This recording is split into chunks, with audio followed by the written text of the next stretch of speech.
But someone would have talked, say the self-styled skeptics that believe the government's official conspiracy theory of 9/11. After all, every major conspiracy has its whistleblowers, doesn't it? But there's a problem with this logically fallacious non-argument. Someone did talk. In fact, numerous people have come out to blow the whistle on the events of September 11th, 2001, and the cover-up that surrounds those events. These are the stories of the 9/11 whistleblowers. You are tuned in to the Corbett Report.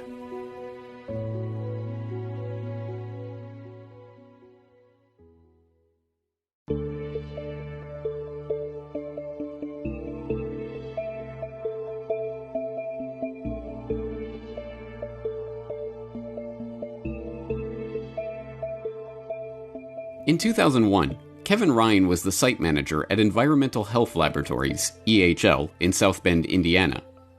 At the time, EHL was a subsidiary of Underwriters Laboratories, UL, a global safety consulting and certification corporation that tests a range of consumer and industrial products for compliance with government safety standards.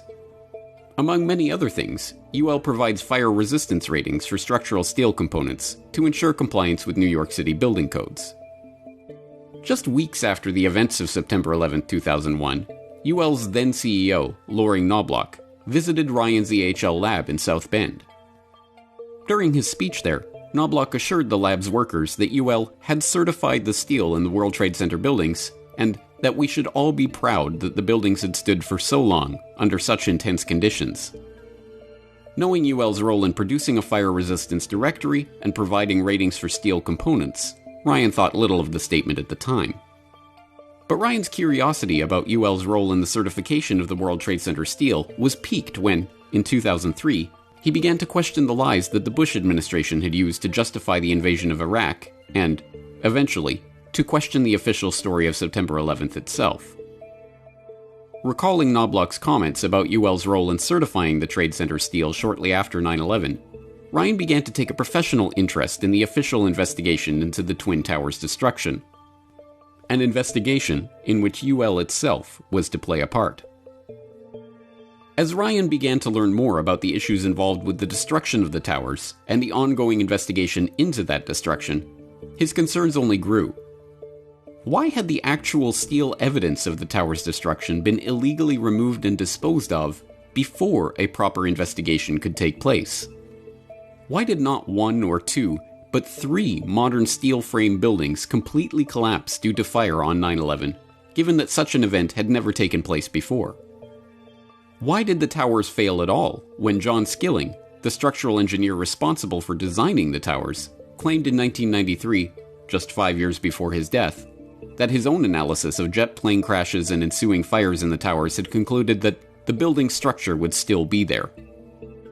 And why had Knobloch himself bragged about UL's role in testing the Trade Center steel, a test that would have rated the floor components for 2 hours of fire resistance and the building columns for 3 hours, when the North Tower failed in 102 minutes, and the South Tower came down in just 56 minutes?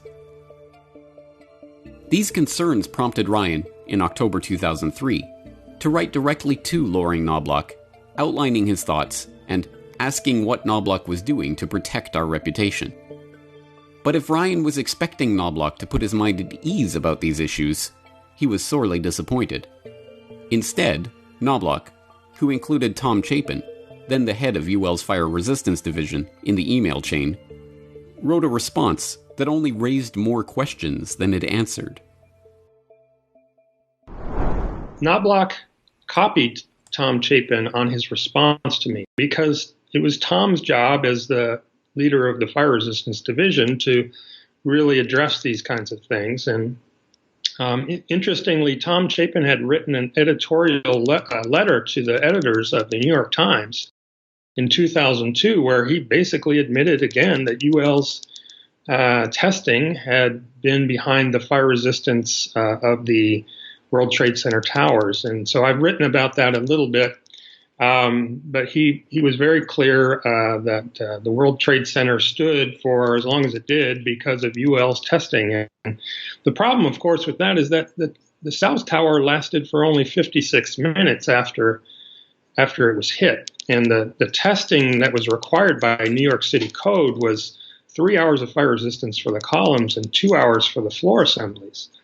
So 56 minutes, and those ratings do not add up. That's just not something that should go unquestioned. So Loring Knobloch wrote back to me after my questions, and it must have been October 2003 when I wrote to him. And he wrote back to me a month later. He said all these things about how your company had tested the steel components used to build the World Trade Center towers. What he meant is we had tested samples of those and provided ratings for fire resistance to the New York City code. Again, 3 hours for columns and 2 hours for floor assemblies. And that information established the confidence that the buildings would stand in those kinds of those fire durations. And the test that was used was ASTM E119, which is a standard test, the standard test used for this purpose. And UL is the leader in doing that testing. So it wasn't a surprise. And not only that, but NIST, the NIST government agency NIST had made clear in some of their progress reports that UL had consulted with the construction companies for the World Trade Center towers. And throughout the building of the buildings, that UL had provided that information. So it's really not a surprise at all. And Tom Chapin replied further to me that, the NIST agency was doing an investigation and asked me basically to kind of have patience. And I did for maybe the next year. In 2002, NIST began its 3-year, $16 million study of the Twin Towers' failure. Tom Chapin had assured Ryan that UL was cooperating with this investigation and that his concerns would be allayed once the final report was released. But by 2004, it was already clear that there were serious problems with that report and its preliminary findings, including findings from tests conducted by UL on mock-ups of the WTC floor assemblies that contradicted NIST's own conclusions about the building's destruction. Well, it's very important to understand that with the official accounts for the World Trade Center, there were a number of explanations given in the early years. And for the towers, the one that was settled upon and that lasted for 3 years was the pancake theory. And the pancake theory was this concept where the floor assemblies had heated up and sagged, and the steel had softened or weakened, and then they started to collapse upon each other in a pancake fashion. And then the columns basically then just folded inward. So that was the official account. Really, it was given by the FEMA investigators, Corley and Thornton and others, who coincidentally had also given us the official count for the Oklahoma City bombing. But in this video from the television program Nova, it was captured for everyone's benefit in little videos, animations. And so the pancake theory was the official account. And UL tested the floor assemblies basically for the possibility of this in August 2004. So this was, again, 9 months or 10 months after I had asked my original questions. And they did so by using different assemblies with varying amounts of fireproofing. One of the assemblies had basically no fireproofing on it at all. And they ran it through this furnace in this ASTM E119 test and concluded in the end that there would be no collapse, that the floors would not collapse, even at temperatures and times greater than what we're seeing at the World Trade Center. And they made that clear. NIST made this clear that the pancake theory was not supported. So that left us all at that time with no explanation in 2004, 3 years later, having invaded Iraq, having done so much to invest in the official account that the World Trade Center had been destroyed by these planes. And that was a difficult situation for NIST and for everyone. Realizing that UL was not pressing NIST on the discrepancies in its findings, Kevin Ryan took matters into his own hands and, on November 11, 2004, wrote directly to Frank Gale, the director of NIST's Twin Towers investigation. That email began, "As I'm sure you know, the company I work for certified the steel components used in the construction of the WTC buildings.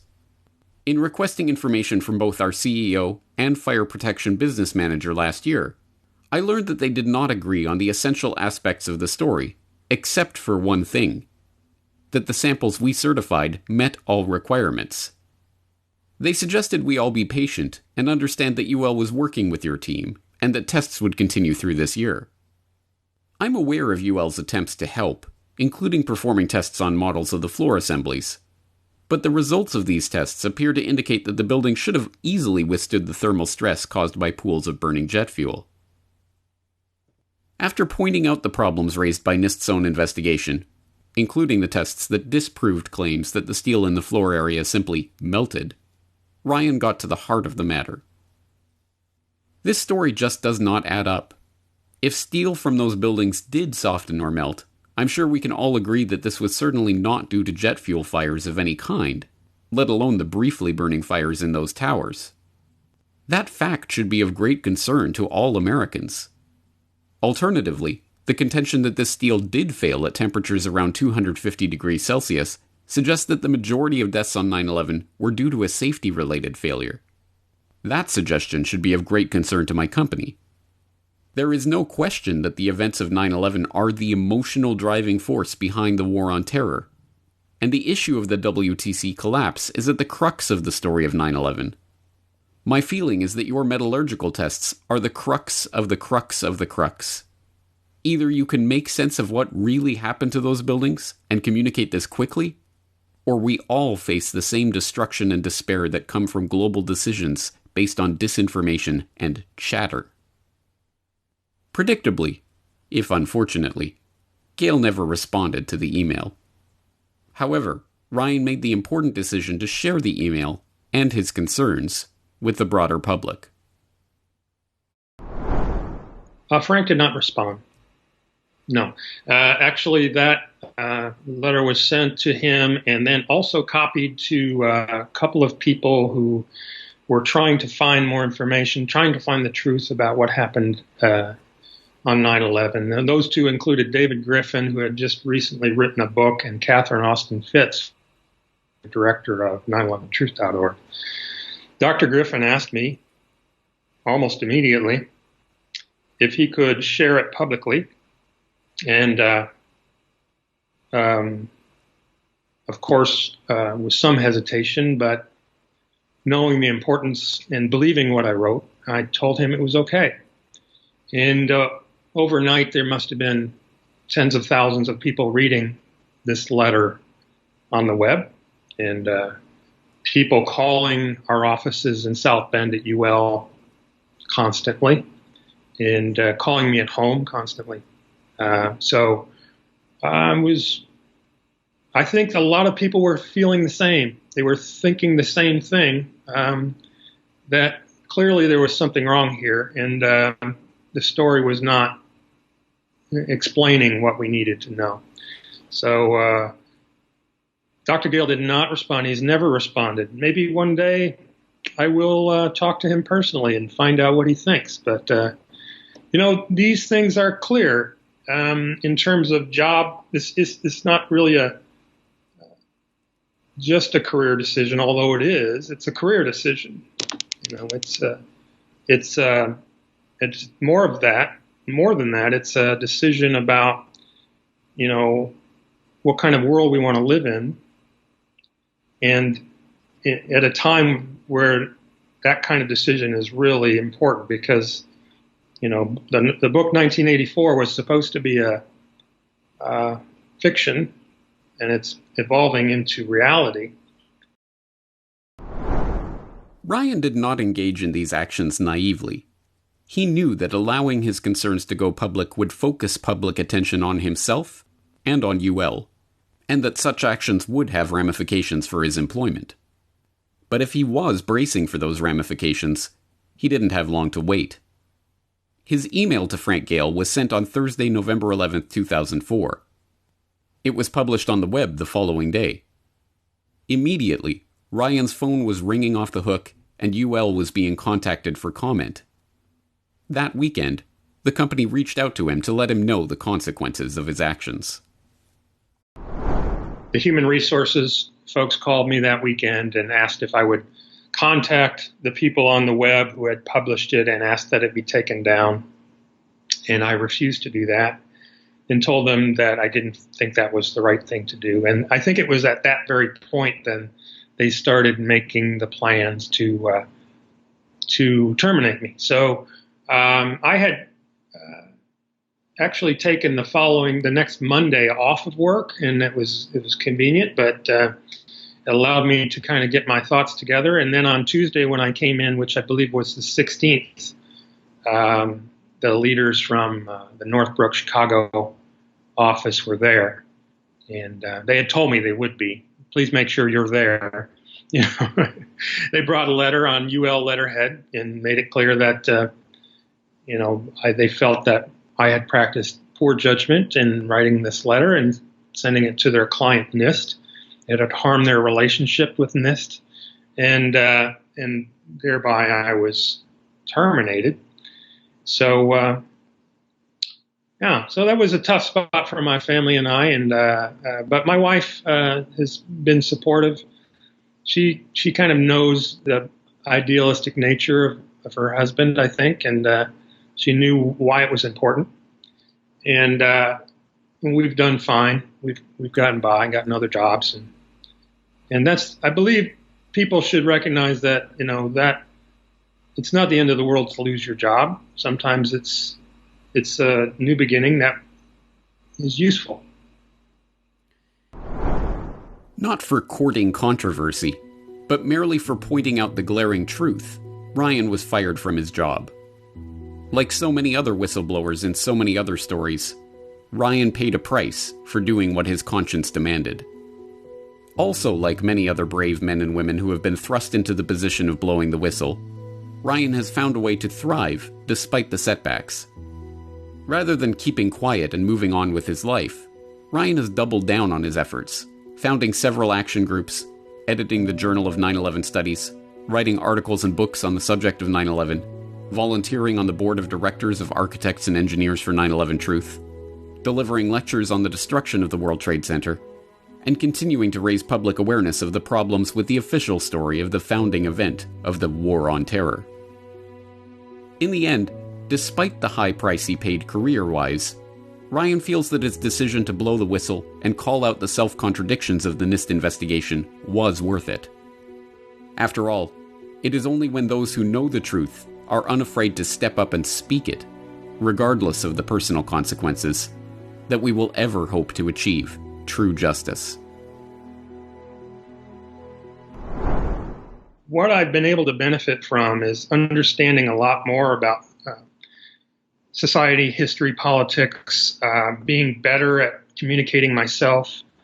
And I've met a lot of great people.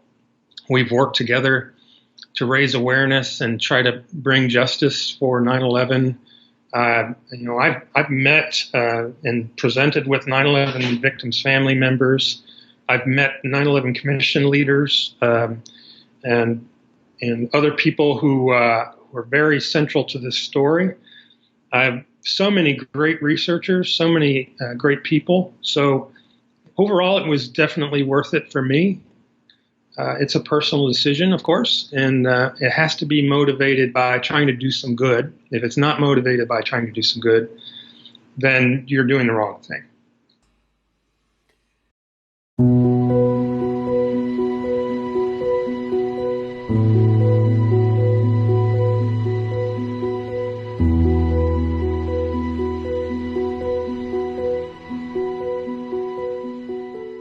Of the many scenes from September 11th, 2001 that have been etched into the public consciousness, few are as iconic as the images of the survivors and first responders escaping Ground Zero completely covered in dust from the destruction of the Twin Towers.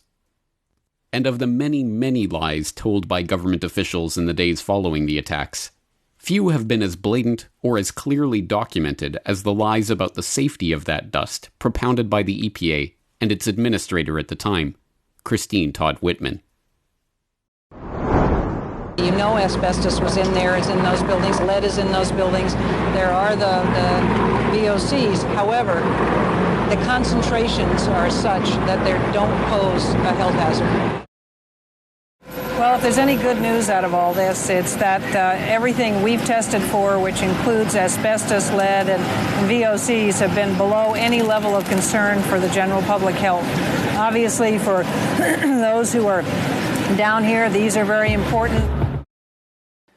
Statements that EPA officials made after 9/11 were based on the judgment of experienced environmental and health professionals at EPA, OSHA, and the CDC, who had analyzed the test data that 13 different organizations and agencies were collecting in Lower Manhattan. I do not recall any EPA scientist or experts responsible for reviewing this data ever advising me that the test data from Lower Manhattan showed that the air or water proposed long-term health risks for the general public. As we now know, these statements were all lies. As early as September 18th, the very same day that Whitman was assuring New Yorkers that the air was safe to breathe, the Environmental Protection Agency, the EPA, had already detected sulfur dioxide levels in the air so high that, according to one industrial hygienist, they exceeded the EPA's standard for a classification of hazardous. And even in those early days, first responders were already reporting a range of health problems, including coughing, wheezing, eye irritation, and headaches. Even so, Whitman and the EPA persisted in perpetuating the lies about the dust, assuring New Yorkers that respirators were not needed outside of the restricted area around Ground Zero. And, as we examined in 9/11 suspects Christine Todd Whitman, it was later confirmed that the White House had been editing the EPA's press releases on the air quality in Manhattan and removing warnings about the air safety all along. In the wake of 9/11, there were serious concerns about whether the air around Ground Zero was filled with toxins, unsafe for workers and residents. But by September 18th, many New Yorkers were back in their apartments and on the job, partly because of this press release that day from the Environmental Protection Agency, reassuring New Yorkers that their air is safe to breathe. Was that press release misleading? It was surely not telling all of the truth. In an exclusive interview, Inspector General Nikki Tinsley, the EPA's top watchdog, tells NBC News the agency simply did not have sufficient data to justify such a reassurance. In fact, a new report by Tinsley's office says at the time, more than 25% of dust samples collected before September 18th showed unsafe levels of asbestos, and the EPA had no test results at all on PCBs, dioxins, or particulates in the air that can cause respiratory problems. The EPA did not give the people of New York complete information. So what happened? Tinsley's report charges in the crucial days after 9/11, the White House changed EPA press releases to add reassuring statements and delete cautionary ones. September 13th, the EPA draft release, never released to the public, says EPA testing terrorized sites for environmental hazards. The White House changes that to EPA reassures public about environmental hazards. September 16th, the EPA draft says recent samples of dust on Water Street show higher levels of asbestos. The White House version, new samples confirm ambient air quality meets OSHA standards and is not a cause for public concern. And the White House leaves out entirely this warning, that air samples raise concerns for cleanup workers and office workers near Water Street. What many do not know, because their story has been largely ignored and marginalized, is that there were officials within the EPA who were desperately trying to blow the whistle on the agency's lies. Officials like Kate Jenkins. Dr. Kate Jenkins had joined the EPA in December 1979, serving as an environmental scientist with EPA's Office of Solid Waste and Emergency Response. Her work included detecting hazardous waste and developing regulations for their control, a role that took on special importance in the wake of the toxic dust clouds covering Manhattan on 9/11. Unlike many of the other 9/11 whistleblowers, however, The events of September 11, 2001 did not represent the first time Dr. Jenkins had to blow the whistle on her own agency. Jenkins dealt with many hazardous waste products in her job, but she specialized in dioxin, aka Agent Orange, a contaminant of wood preservatives that was used in the Vietnam War as a defoliant. Monsanto Chemical Corporation was the largest producer of Agent Orange during the Vietnam War, and it was a series of Monsanto-sponsored studies in the early 1980s that led the EPA to conclude that human evidence supporting an association between dioxin and cancer is considered inadequate. In February 1990, Jenkins wrote a memo to the EPA Science Advisory Board alleging that the Monsanto-sponsored studies were fraudulent, and that the studies, if performed correctly, would have shown the carcinogenic effects of dioxin. The memo caught the attention of the press and, under the glare of a media spotlight, the EPA launched a criminal investigation of Monsanto. That investigation was opened on August 20th and closed less than 2 years later, but, as EPA whistleblower William Sanger notes, the investigation itself and the basis for closing the investigation were fraudulent. No attempt was even made to determine the scientific validity of the studies in question, and the EPA declined to pursue the matter because of statute of limitations technicalities. The EPA did, however, find time to mount a campaign of retribution against Jenkins for having the audacity to blow the whistle on the agency and its listing practices for hazardous chemicals. Her workload was reduced, and higher-ups at the EPA immediately began talking about shunting her off into a purely administrative position where she would not be involved with anything that puts her in direct contact with the regulated community or the public. Her supervisor even wrote a letter to Monsanto apologizing for Jenkins' memo questioning their studies. Jenkins filed a complaint with the Department of Labor, and, in a series of cases that were appealed all the way up to the Secretary of Labor himself, it was found that she had been unfairly retaliated against for her whistleblowing, and the EPA was ordered to reinstate her in her previous position.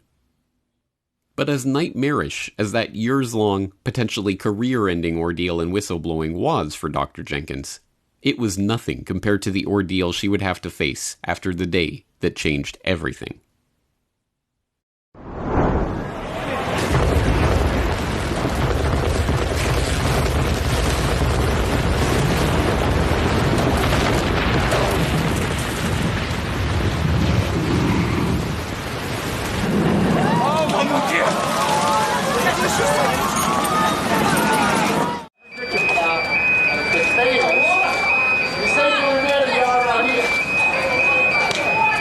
I thought it was the third plane though.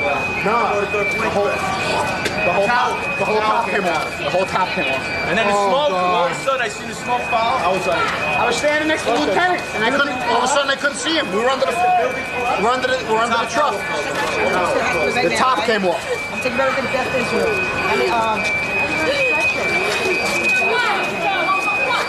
And the fire door on 76 was locked.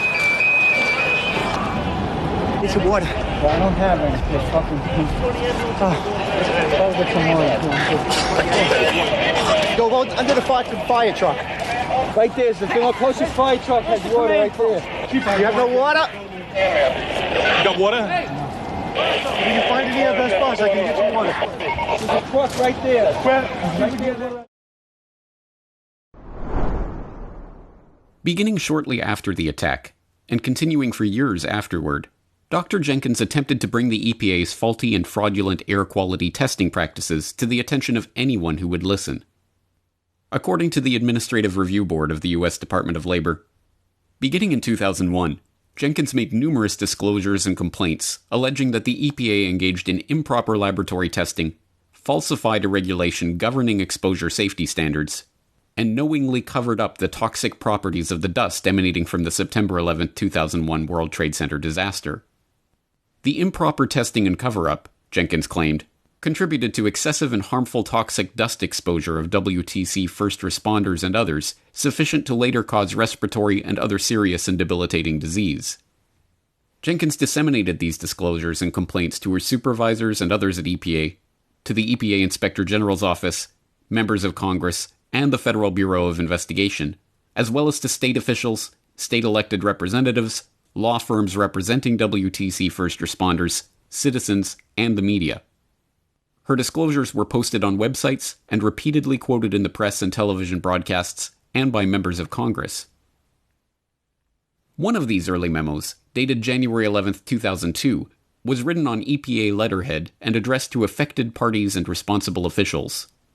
It examines the case of Libby, Montana, a designated Superfund site where the federal government is paying to help residents clean the interiors of homes and residential soils that have been contaminated with asbestos from an adjacent vermiculite mining operation. Jenkins compared the level of contaminated dust particles found inside apartments in Lower Manhattan after 9/11 to dust samples taken in Libby, finding that the New York samples contained 22 times higher concentrations of asbestos than the Montana samples. As Jenkins noted, the logical question thus arises: why is EPA leaving people to their own devices in the cleanup of New York City while intervening to clean homes at taxpayer expense in Libby? Worse, a team of independent scientists hired by tenant groups and New York political leaders found much higher samples of asbestos in the dust than what the EPA was reporting. As Dr. Jenkins told the St. Louis Post-Dispatch at the time, for every asbestos fiber EPA detected, the new methods used by the outside experts found 9. This is too important a difference to be ignored if you really care about the health of the public. New York City directly lied about the test results for asbestos in air. When they finally released them, they doctored the results. They changed high hazardous levels to 0 when they finally released them. After years of internal memos, press interviews, and other tireless efforts to blow the whistle on the severe health issues that would develop as a result of the EPA's deliberate cover-up, the mainstream media was finally forced to begin covering the issue in 2006, after many of the Ground Zero cleanup workers and the residents of Manhattan were beginning to succumb to the effects of the deadly dust. In 2006, after a federal judge ruled that Whitman's post-9/11 lies were conscience-shocking and that she would not be granted immunity for her actions, the media finally began to cover the story. The New York Times, CBS, and other outlets all ran stories on the scandal, and they all quoted from Jenkins' memos and featured interviews with Jenkins herself. After the 5th anniversary came and went on September 11, 2006, however, the media's attention turned elsewhere, and the story drifted out of the attention of the public once again. But Dr. Jenkins' attempt to obtain justice for the victims of this horrendous crime did not end there. In 2007, she penned a remarkable 134-page letter addressed to then-Senator Hillary Clinton, as well as Congressman Gerald Nadler and Carolyn Maloney, calling for a Senate investigation of the falsification of pH corrosivity data for World Trade Center dust. The thoroughly documented letter, containing over 300 footnotes and citations, included a detailed analysis of the falsification of WTC pH data by groups like U.S. Geological Survey, and the remarkable story of how, in May 1980, EPA's hazardous waste program falsified pH levels, changed the numbers, that the UN World Health Organization, International Labour Organization, determined would invariably result in corrosive permanent tissue damage, chemical burns.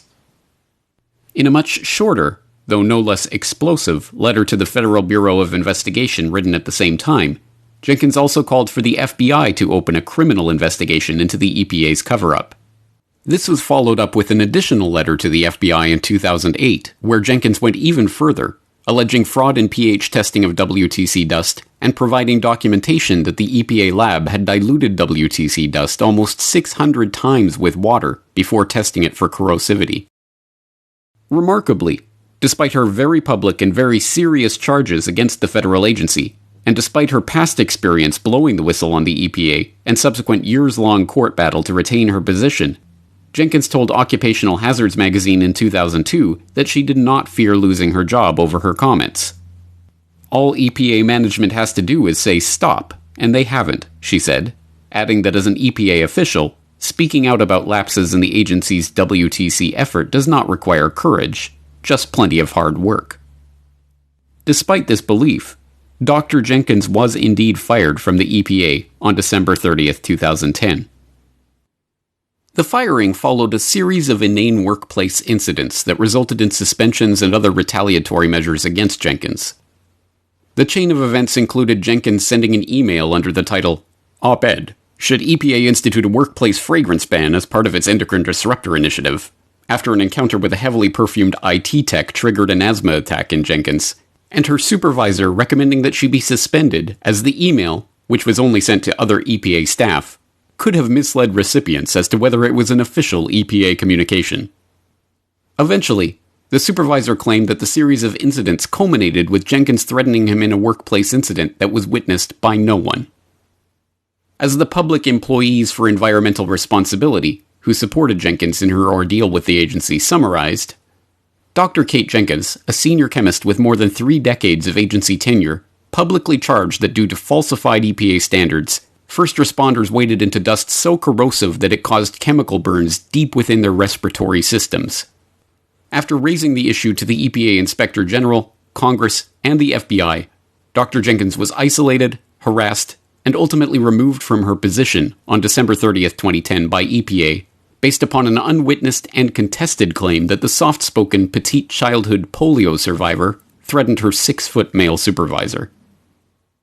Continuing through a series of appeals, legal wrangling, and bureaucratic red tape, Jenkins succeeded in having her employment reinstated in 2012. A government whistleblower who was fired after exposing the dangers of asbestos and dust on workers at Ground Zero in the days after 9/11 has been reinstated to her job following a federal court decision. Kate Jenkins, a chemist who worked for the Environmental Protection Agency, was the first EPA official to warn that dust in the air around the World Trade Center could pose a serious health risk. But the head of the EPA at the time claimed there was no reason for concern. Jenkins accused the EPA of intentionally hiding the dangers of air pollution at Ground Zero. She was fired in 2010. A federal court has now ruled Jenkins must be reinstated and given back pay.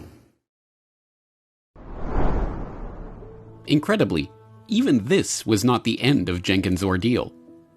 Instead of returning her to her daily work duties in 2012 as ordered, the EPA instead kept Jenkins on paid administrative leave and then refiled the same charges against her in 2013. Less than a year after being ordered to give her her job back, the agency was instead trying to take it away again, saying that Jenkins had failed to prove that the EPA was retaliating for her whistleblowing. The agency's move was especially galling, given that Jenkins had yet to be given a chance to prove her case. Part of the reason that the EPA had been ordered to restore Jenkins to her job was because the agency had been found to have destroyed records pertaining to her case and otherwise obstructed discovery. In fact, her case that the EPA had retaliated against her for her whistleblowing was still before the Department of Labor. The entire legal ordeal proceeded for years, finally coming to an end in 2018, a full 8 years after the agency's first attempt to fire her, when the Department of Labor confirmed a 2015 decision that the EPA had retaliated against Jenkins for her report to Congress and the FBI, and to the public through the media, about her allegations of violation of environmental laws and regulations by the EPA in connection with the rescue and cleanup operations at the World Trade Center, in violation of the whistleblower provisions of the Clean Air Act, the Solid Waste Disposal Act, the Comprehensive Environmental Response Compensation and Liability Act, the Toxic Substances Control Act, and the Federal Water Pollution Control Act. After nearly 2 decades of research and whistleblowing and almost 10 years of legal nightmare, Jenkins was finally vindicated. She had been unjustly fired for attempting to call attention to the agency's wrongdoing, and she was restored to her position. But although this victory is to be celebrated, it comes as slim comfort for those seeking justice for the victims of 9/11, not just those killed in the buildings that day, and not just the victims of the wars that have been waged in the name of September 11th, but the victims of the toxic dust that Kate Jenkins and others had been warning about since the events unfolded. And meanwhile, those who pushed the deadly lies about the air quality have moved on with their lives, continuing their careers and only occasionally being confronted by the independent media that is still attempting to shed light on the story. Hey, Ms. Whitman, I appreciate your talking there. You guys mentioned voting and the power of shaming voters. I feel like there's probably a lot of folks who feel like you might need to be shamed since it's been 17 years since 9/11 and nearly 10,000 people are now sick with 9/11 related illnesses. And I know you apologized about it for 2 years ago, and you were cleared in the courts, but all evidence points to your time in the Bush administration clearly led to people being sick. Take a picture for me. Led to people being, getting to cancer and other 9/11 related illnesses. I said everything that I said was based on the best available science at the time. Science has progressed now, and I think we've found things that we didn't know then. But I never said anything that wasn't predicated on what the scientists told me that morning. Every morning I had a conference call with the scientists and said, what is safe to say? What can I say? What shouldn't I say? And they kept repeating that they were seeing nothing in their studies that showed that there was a long-term health consequence from the air in Manhattan in general, in lower Manhattan in general. They may not be the lies we think of when we think of the lies of 9/11. Lies which led to the illegal invasion of Afghanistan and contributed to the illegal invasion of Iraq. But the EPA's lies about the World Trade Center dust, too, have proven deadly. And, like a Cassandra cursed with the ability to foresee a grim future that she could not prevent, Kate Jenkins spent decades of her life warning of the consequences of those lies. And for her service, she faced years of persecution. Worst of all, her warnings were dismissed until they could no longer be denied. And there are still those who claim that 9/11 does not have its whistleblowers.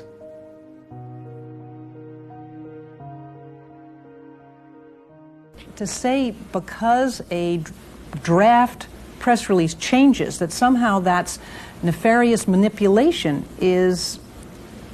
it's mind-boggling that you leap to that conclusion.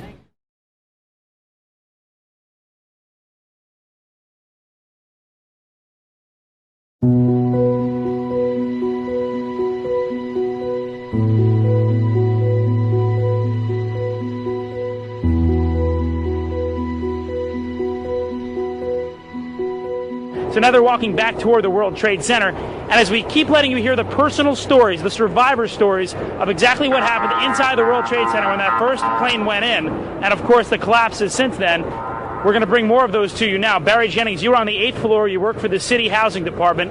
Explain to me the moment of impact. Well, me and Mr. Hesh, the Corporation Counsel, were on the 23rd floor. I told him we got to get out of here. We started walking down the stairs. We made it to the 8th floor. Big explosion. Blew us back into the 8th floor. And I turned to Hesh, I said, this is it, we're dead, we're not going to make it out of here. I took a fire extinguisher and I bust the window out. That's when this gentleman here heard my cries for help.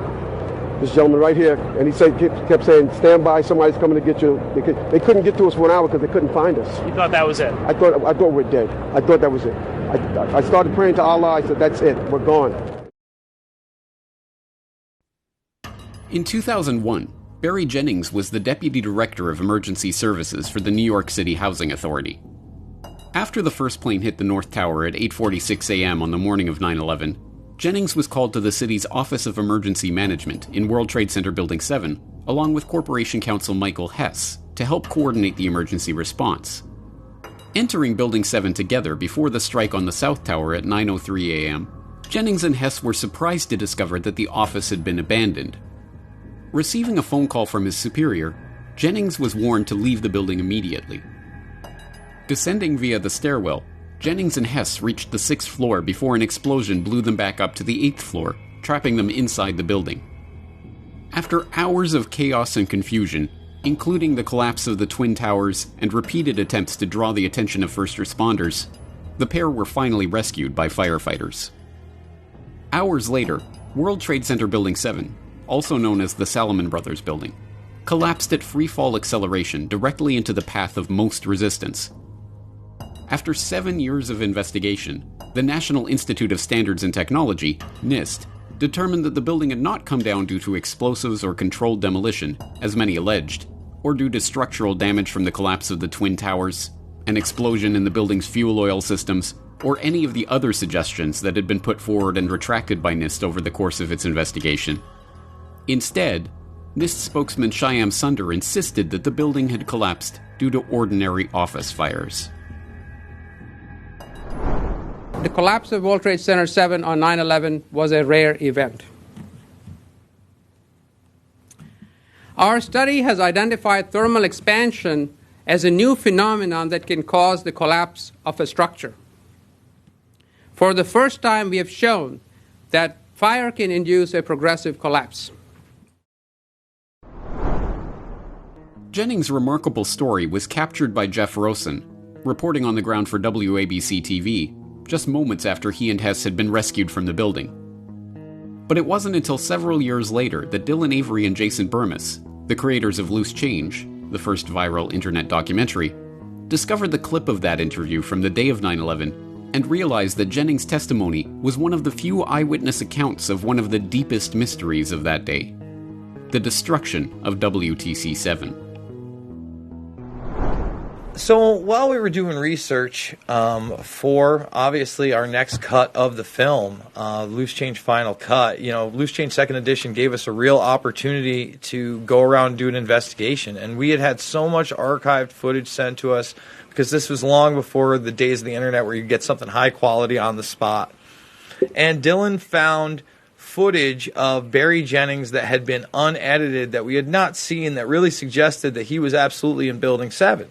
And we also correlated that with him being with Michael Hess. And Michael Hess was the right-hand man of Giuliani. He was the city corporation counsel. Here's a still shot of him behind me. And then you can see him here sitting next to Giuliani. So pretty much as close as it gets. And, we made this connection. And actually, I had reached out to Hess via email. I heard nothing back. And to, the proper parties, nothing back. But Dylan tracked down Barry Jennings in his city office. And Barry did respond. And Barry said, come on down. So me and Dylan went down with the camera. And once we got in there and started talking to him, I remember the first thing that I saw, he was obviously, I'd say not the highest up guy, but very, he had his own office. He was well respected. He had the key to the city. We had talked about the key to the city after this event. And he even told us how he had seen Loose Change Second Edition. Basically, what I can remember, he was pretty sympathetic to our cause. He talked to us about Fahrenheit 9/11. And from there, we tried to find a spot to get him. And I remember he drove us out there. We were in the back, one of his suits hanging up. I remember we even talked about his family, being out in Long Island. Very friendly guy. And we got him on the pier. And listen, the interview is what it is. We've released it in full. We didn't edit anything. We didn't coerce the guy. And I think what he says is about as telling as it gets. As telling as it gets. Indeed, Barry Jennings' story is telling. As the only documented eyewitness testimony of the events taking place inside World Trade Center 7 during the hours of the attack, the accounts of Barry Jennings and Michael Hess are essential to coming to an understanding of the destruction of that building. And, most telling of all, it contradicts the official, government-approved story of Building 7's destruction in many important ways. As I told you guys before, it was very funny. I was on my way to work, and traffic was excellent. I received a call that a small Cessna had hit the World Trade Center, and I was asked to go and man the Office of Emergency Management at the World Trade Center 7 on the 23rd floor. As I arrived there were police all in the lobby. They showed me the way to the elevator. We got up to the 23rd floor. Me and Mr. Hess, who I didn't know was Mr. Hess at the time, we got to the 23rd floor. We couldn't get in. We had to go back down. Then security and police took us to the freight elevators where they took us back up, and we did get in. Upon arriving into the OEM EOC, we noticed that everybody was gone. I saw coffee that was on a desk. Still, the smoke was still coming off the coffee. I saw half-eaten sandwiches. And only me, Mr. Hess, was up there. After I called several individuals, one individual told me that to leave and leave right away. Mr. Hess came running back in and said, we're the only ones up here, we got to get out of here. He found the stairwell. So we subsequently went to the stairwell and we're going down the stairs. When we reached the 6th floor, the landing that we were standing on gave way. There was an explosion and the landing gave way. and I was left there hanging. I had to climb back up, and now I had to walk back up to the 8th floor. After getting to the 8th floor, everything was dark. It was dark, and it was very, very hot. Very hot. I asked Mr. Hess to test the phones as I took a fire extinguisher and broke out the windows. Once I broke out the windows, I could see outside below me. I saw police cars on fire, buses on fire. I looked one way, the building was there. I looked the other way, it was gone. I was trapped in there for several hours. I was trapped in there when both buildings came down. The firefighters came. They came to the window, and because I was going to come out on the fire hose. I didn't want to stay there any longer. It was too hot. I was going to come out on the fire hose. They came to the window. They started yelling, "Do not do that. It won't hold you." And then they ran away. See, I didn't know what was going on. That's when the first tower fell. When they started running, the first tower was coming down. I had no way of knowing that. Then I saw them come back. Now I saw them come back with more concern on their faces. And then they ran away again. The second tower fell. So as they turned and ran the second time, the guy said, "Don't worry, we'll be back for you." And they did come back. This time they came back with 10 firefighters. And they kept asking me, "Where are you? We don't know where you are." I said, "I'm on the north side of the building," because when I was on the stairs, I saw north side. Excuse me. All this time, I'm hearing all types of explosions. All this time, I'm hearing explosions. And I'm thinking that maybe it's the buses around me that were on fire, the cars on fire. I don't see no, but I'm still hearing these explosions. When they finally got to us, and they took us down to what they called the lobby, because I asked them, I said, when we got down there, I said, "Where are we?" He said, "This was the lobby." And I said, "You got to be kidding me." It was total ruins. Total ruins. Now keep in mind, when I came in there, the lobby had nice escalators. It was a huge lobby. And for me to see what I saw, it was unbelievable. And the firefighter that took us down kept saying, "Do not look down." And I kept saying, "Why?" He said, "Do not look down." And we were stepping over people. And you can feel when you're stepping over people. They took us out through a hole that I don't know who made this hole in this wall. That's how they got us out. They took us out through a hole, through the wall, to safety. As they were taking me out, one firefighter had fallen. I believe he was having a heart attack. But before that, this big giant police officer came to me. And he says, "You have to run." I said, "I can't run. My knees are swollen." He said, "You're going to have to get on your knees and crawl in." He said, "Because we have reports of more explosions." And that's when I started crawling. And I saw this guy fall behind me. And his comrades came to his aid. They dragged him to safety. I was looking for an ambulance for my knees. And at that time, they told me, "We got to walk 20 blocks to refuge." Before I got there, Eyewitness News grabbed me and started interviewing me. And that's basically it. To those unfamiliar with the official story of WTC-7, this might seem like just another account of the terror, confusion, and heroism that the victims of that day faced during their harrowing ordeal. But this is not the case. Jennings' story is in fact full of details that directly contradict NIST's pronouncements on the destruction of the building. Most notably, Jennings' vivid description of the explosions that were taking place in the building during his ordeal is in direct contradiction to NIST's assertion in its FAQ on WTC-7 that, although NIST investigated the possibility of explosions contributing to the building's demolition, NIST concluded that blast events inside the building did not occur and found no evidence supporting the existence of a blast event. In fact, not only is there ample evidence available to anyone interested that there were explosions going on in the building shortly before it went down, the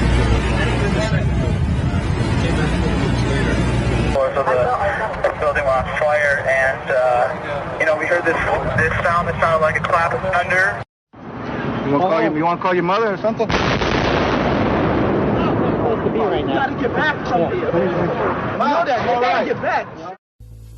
But Jennings' personal account confirms that there were numerous explosions taking place inside WTC-7 in the morning, hours before the building was destroyed. The BBC, in its Conspiracy Files program on the Third Tower, tries to muddy the waters by implying that the explosions that Jennings testified to were in fact the dust and debris from the Twin Towers demolitions impacting Building 7. At that time, I received a phone call from one of my higher-ups. And he said, "Where are you?" And I said, at, the Emergency Command Center. A long pause. And then he came back and he said, "Get out of there now." At 9:59, the 1,300-foot South Tower collapses. Oh my God! I wanted to get out of that building in a hurry. So I started, instead of taking one step at a time, I'm jumping landings. When I reached down to the 6th floor, there was this eerie sound. The whole building went dark, and the staircase that I was standing on just gave way. At 10:28, the North Tower collapses in just 11 seconds.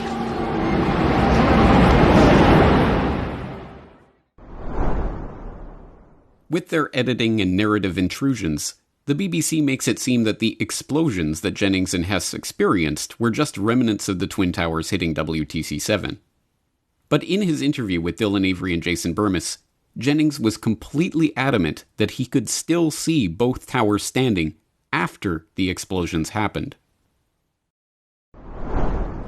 What happened was, when we made it back to the 8th floor, as I told you earlier, yes, both buildings were still standing, because I looked one way, looked the other way, now there's nothing there. When I got to the 6th floor, before all this happened, when I got to the 6th floor, there was an explosion. That's what forced us back to the 8th floor. Okay. Both buildings were still standing. Keep in mind, I told you the fire department came and ran. They came twice. Why? Because building Tower 1 fell, then Tower 2 fell. And then when they came back with all concern now, like, to get me the hell out of there. And they did. And we got out of there. I got in the building a little before 9, a little after 9. I didn't get out of there until like 1. It's important to note that Jennings' story does not present a different view of the official story of 9/11. It undermines that story entirely. Multiple explosions taking place in the lower floors of Building 7 before the Twin Towers' destruction shows that NIST was wrong to dismiss the possibility of explosive demolition of WTC-7. Given that the explosions that trapped Jennings and Hess was not falling debris from the Twin Towers, and was not a fuel oil tank explosion, a point stressed by Jennings and confirmed by NIST, then the most likely possibility, pre-planted explosives that were timed to go off during the attacks, remains not only uncontested, but unconsidered by NIST or any other investigative agency. Indeed, the 9/11 Commission, which called Jennings in to question him about his story in one closed-door meeting that was never followed up, did not even mention the stunning, symmetrical, free-fall demolition of World Trade Center Building 7 in its final report on the attacks. The BBC, as we have seen, attempted to bring Jennings' story in line with the official story by purposely misleading its viewers about the timeline that Jennings himself insisted on. And NIST, infamously, took 7 years to finally offer an account of Building 7's collapse. An account so absurd as to be self-refuting. Here's a video taken on 9/11 that shows WTC-7 collapsing. Note the kink in the east penthouse and the progression of the screening wall and the west penthouse collapsing from east to west. Here's our structural model showing the building collapsing, which matches quite well with the video of the event.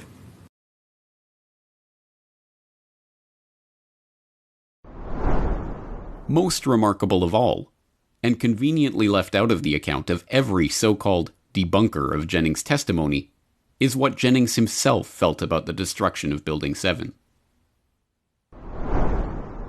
Well, I'm just confused about one thing, and one thing only. Why World Trade Center 7 went down in the first place. I'm very confused about that. I know what I heard. I heard explosions. The explanation I got was it was the fuel oil tank. I'm an old boiler guy. If it was a fuel oil tank, it would have been one side of the building. When I got to that lobby, the lobby was totally destroyed.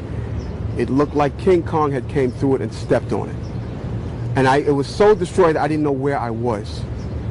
And it was so destroyed they had to take me out through a hole in the wall, a makeshift hole that I believe the fire department made to get me out.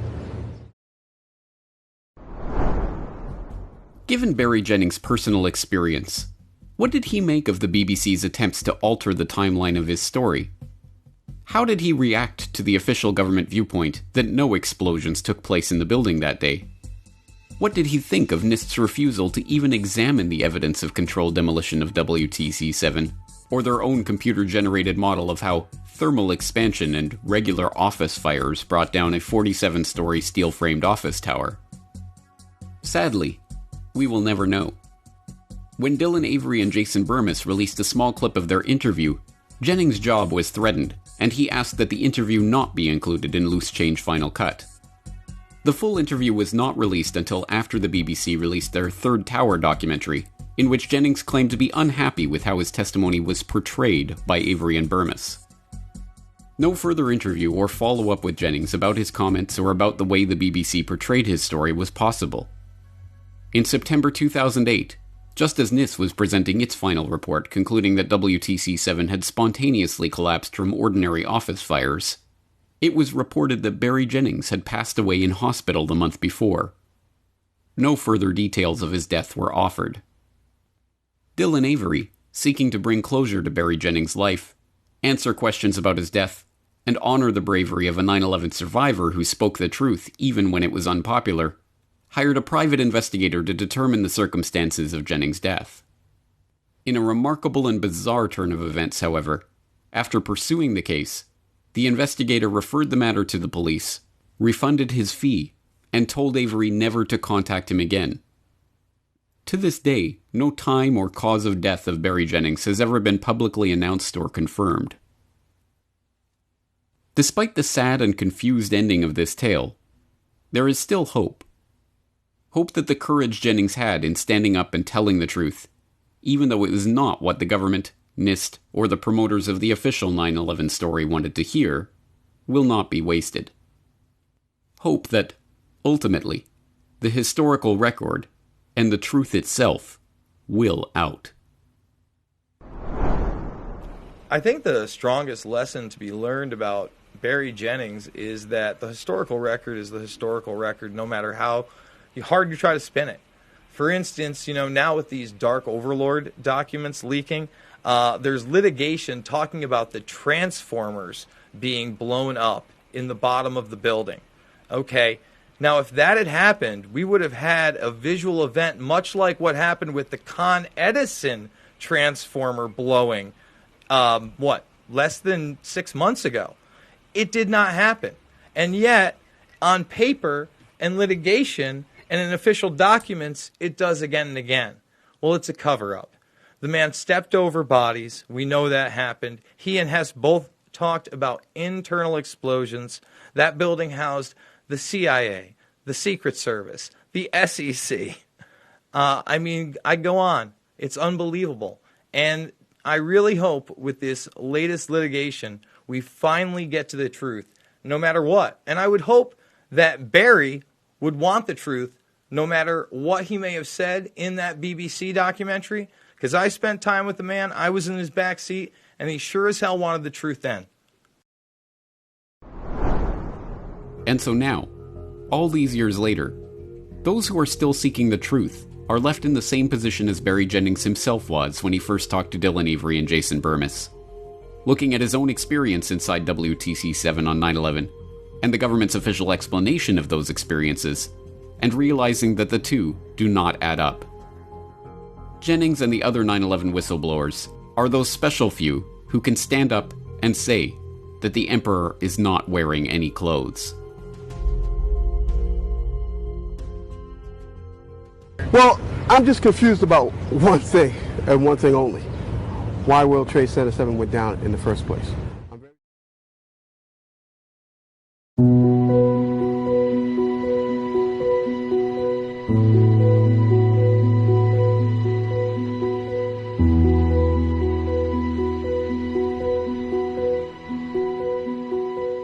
In the days after September 11th, 2001, while the toxic dust was still settling on Lower Manhattan, details began to emerge about the terrorists who had allegedly hijacked the fateful 9/11 flights. Names and pictures were released to the public and broadcast around the world. Ziad Jarrah, Hani Hanjour, Marwan al-Sheikhi, Mohammed Atta. Even before the official story had begun to coalesce, the foreign faces and unfamiliar names flashing across the screens seared themselves into the consciousness of a traumatized public and left little doubt. This attack was the work of Muslim terrorists. But at the same time, information began to come out that created problems for this narrative. Reports of these devout Muslim fundamentalists drinking alcohol and partying in strip clubs. Revelations that 2 of the suspects had been allowed into the U.S. after being identified as al-Qaeda agents. Confirmation that these same agents lived with an FBI asset while in the U.S. And even the testimony of a senior military intelligence official that a counter-terror program had been specifically warned not to investigate Mohammed Atta in the lead-up to 9/11. According to Congressman Kurt Weldon, it was a secret Pentagon intelligence unit, codenamed Able Danger, that knew a year before 9/11 that lead hijacker Mohammed Atta was in the United States and connected to al-Qaeda. And as you can see, they identified Mohammed Atta's cell. In the summer of 2000, he says, the Pentagon Special Ops Command had identified 2 terrorist cells inside the U.S. and knew of the connection between Atta and 3 other men who became hijackers. When the agents recommended telling the FBI, Weldon says, Clinton administration lawyers said no, because Atta was in the country legally and could not be targeted by military intelligence. And their recommendation to bring the FBI in to take that cell out, which was ignored, and they were told you can't do that. So a year before 9/11, they had their picture, they had the picture of Mohammed Atta, and they knew roughly where he was? Yes. But of the many bizarre pieces of the alleged 9/11 hijacker puzzle, none gets closer to the heart of the mystery than the seemingly innocuous revelation that 14 of the alleged hijackers' visas to enter the United States had been issued at the same office, the U.S. consulate in Jeddah. That so many of the visas were issued from a single office may seem like a minor footnote at first glance, but it is not.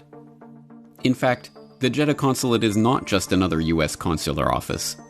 It has a history of issuing visas to terrorists at the request of the CIA. Just ask Michael Springman.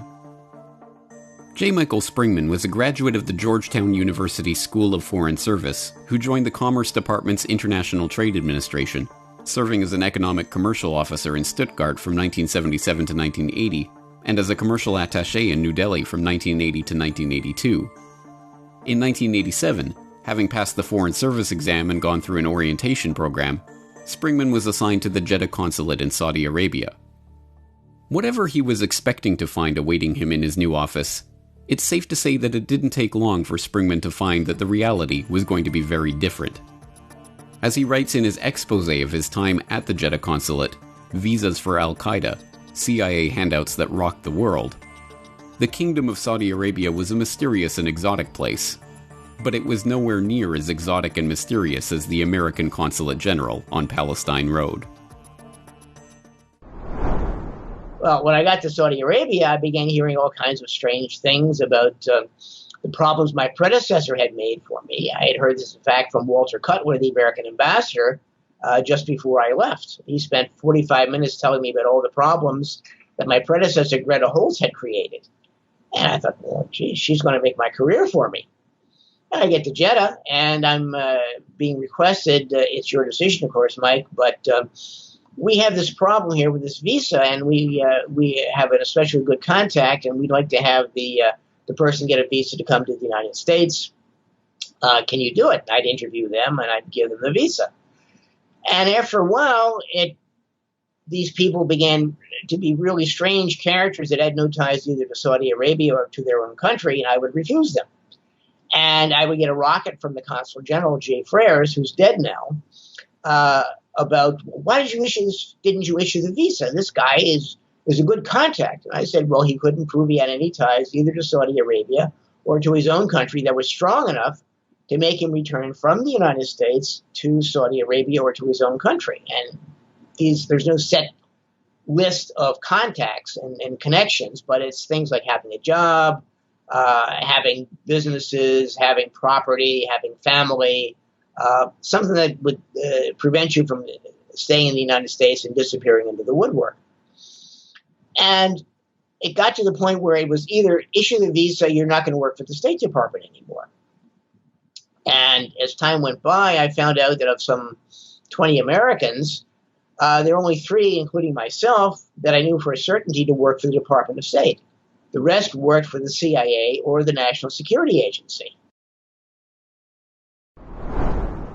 Eventually reassigned as a political economic officer in Stuttgart and, finally, as an economic analyst for the State Department's Bureau of Intelligence and Research, it took years for Springman to fully comprehend the story that he had found himself in the middle of during his time at the Jeddah consulate. A key piece of that puzzle was provided when Springman returned to the U.S. and talked to journalist Joseph Trento, who informed him that the Jeddah office was being used by the CIA to ship in Osama bin Laden's associates for training in the U.S. So I came across Joe Trento, the journalist, in the middle of all this, and he said, well, what you were doing in Saudi Arabia was issuing visas to the mujahideen who were being recruited for Afghanistan to fight the Soviets.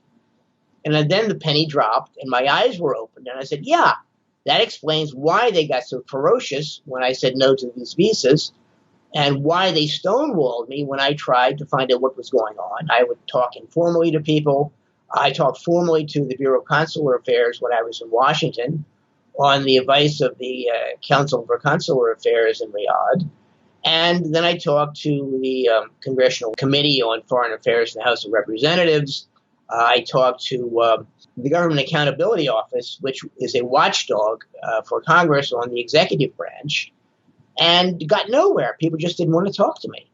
And I said, well, this is really strange. And it bears out exactly what Trento had said, that they had an intelligence operation going on. And according to Joe, the reason they didn't tell people in Jeddah about this was they wanted plausible deniability. They wanted to be at arm's length from what people were saying and saying, well, oh, gee, we didn't know anything about that. He made a mistake. He didn't get with the program. He didn't know what was going on. He was violating the law. Put him in jail, fine him, whatever. Although the idea seems outlandish from a post-9/11 perspective, at the time it was not particularly surprising. The CIA had worked with Osama bin Laden and other so-called mujahideen, including many Saudis who had been drawn to Afghanistan to fight America's archenemy, the Soviets, during the Soviet-Afghan War. There were glowing articles framing bin Laden as an anti-Soviet warrior who was on the road to peace in mainstream publications well into the 1990s. And in the weeks after 9/11, it was even reported in the pages of Newsweek that in the late 1980s, precisely at the time that Springman was stationed at the Jeddah consulate, the veterans of the Mujahideen's holy war against the Soviets began arriving in the United States, many with passports arranged by the CIA. One infamous example of an intelligence agency helping a known terrorist to enter the United States in this period came in the case of Omar Abdel Rahman, better known as the Blind Sheikh. In December 1990, it was revealed that the Blind Sheikh had slipped into the United States, despite being on a State Department terrorist watch list. At the time, the State Department insisted they made a mistake by issuing him a tourist visa from the United States Embassy in Khartoum. But 3 years later, the truth finally came out. As the New York Times reported in 1993 after a State Department Inspector General investigation, Central Intelligence Agency officers reviewed all 7 applications made by Sheikh Omar Abdel Rahman to enter the United States between 1986 and 1990, and only once turned him down because of his connections to terrorism. In this context, the revelation that Springman was being directed by the CIA to let Mujahideen into the US for training was not unthinkable or outlandish conspiracy conjecture. On the contrary, it was practically expected. As Springman himself admits, if he had simply been informed at the time that the CIA was helping to facilitate such an operation in support of their foreign policy goals against the Soviet Union, he probably would have went along with it. And, it goes back to Trento saying, well, they wanted somebody, some schlub is his word, to be there and take the heat if something went wrong. And at the time, I would have been dumb enough that if they'd explained it to me, yes, we're recruiting the Mujahideen, I would have said, well, yeah, okay, this is important foreign policy goal. I hate those godless communist bastards. So, yeah, I'll go along with this. But they never did. And was saved a lot of effort on my part and saved a lot of embarrassment on their part because I've been writing and talking about this for the last 25 years. Springman's attitude is reflective of much of the American public's perception of Muslim terrorists in the late 1980s. As tools of U.S. foreign policy, convenient pawns to be wielded on the global chessboard against America's enemies, they were not regarded as enemies themselves, but embraced as freedom fighters and anti-communist warriors. U.S. National Security Advisor Brzezinski flew to Pakistan to set about rallying resistance. He wanted to arm the Mujahideen without revealing America's role. On the Afghan border near the Khyber Pass, he urged the soldiers of God to redouble their efforts. We know of their deep belief in God, and we are confident that their struggle will succeed. That land over there is yours. You'll go back to it one day because your fight will prevail and you'll have your homes and your mosques back again because your cause is right and God is on your side.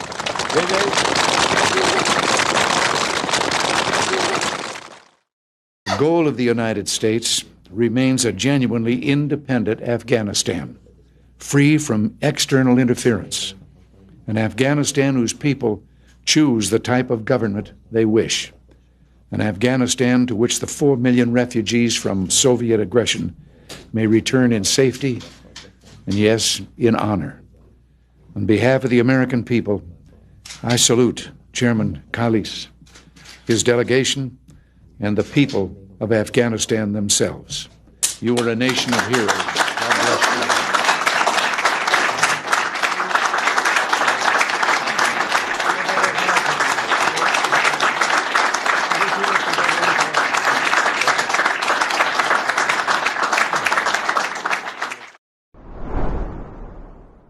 But that was before the day that changed everything.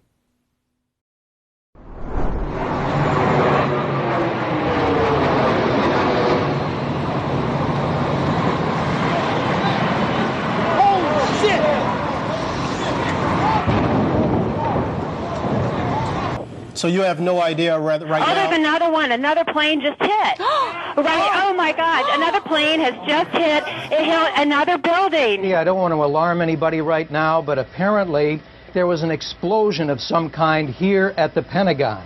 The whole site has collapsed? The whole building has collapsed. The whole building has collapsed? The building has collapsed. And there, as you can see, perhaps the second tower, the front tower, the top portion of which is collapsed. There is nothing left of United Airlines Flight 93. The plane made a nosedive right into the ground, and all that's left is a crater 8 feet deep and 15 feet wide. We have a graphic. We'll go over it flight by flight. The first is from American Airlines Flight 11, Wael al-Shiri, a.k.a. Walid al-Shiri, Mohammed Atta, Abdul Alamari, Satam Sugami. Let's go next to United Flight 175 from Boston to Los Angeles, Marwan al-Shehi, Fayez Ahmad, Mohald al-Sheri, Hamza al-Ghamdi, After the FBI released their list of suspected 9/11 hijackers, it didn't take long for questions to emerge about these men, their background, and their travels. What paper trail and travel documents had been left in their wake? How did they obtain their visas to enter the US? Where did they obtain them? When? Which consular officers were in charge of issuing the visas, and were there any irregularities in the process? It took years for these questions to be answered, but when they were, the results were scarcely believable. Not only had 14 of the alleged hijackers' visas been obtained from the same Jeddah consulate that the CIA had used to funnel terrorists to the US during Springman's tenure, but 12 of those visas were issued by a single consular officer, Shayna Steiger. A Columbia University graduate with no apparent foreign service background, Steiger was appointed as a consular officer in 1999 and arrived in Jeddah for her first foreign service assignment on July 1, 2000. From that point on, she proceeded to issue the visas to more than half of the alleged hijackers, many of them based on incomplete applications and fraudulent documents.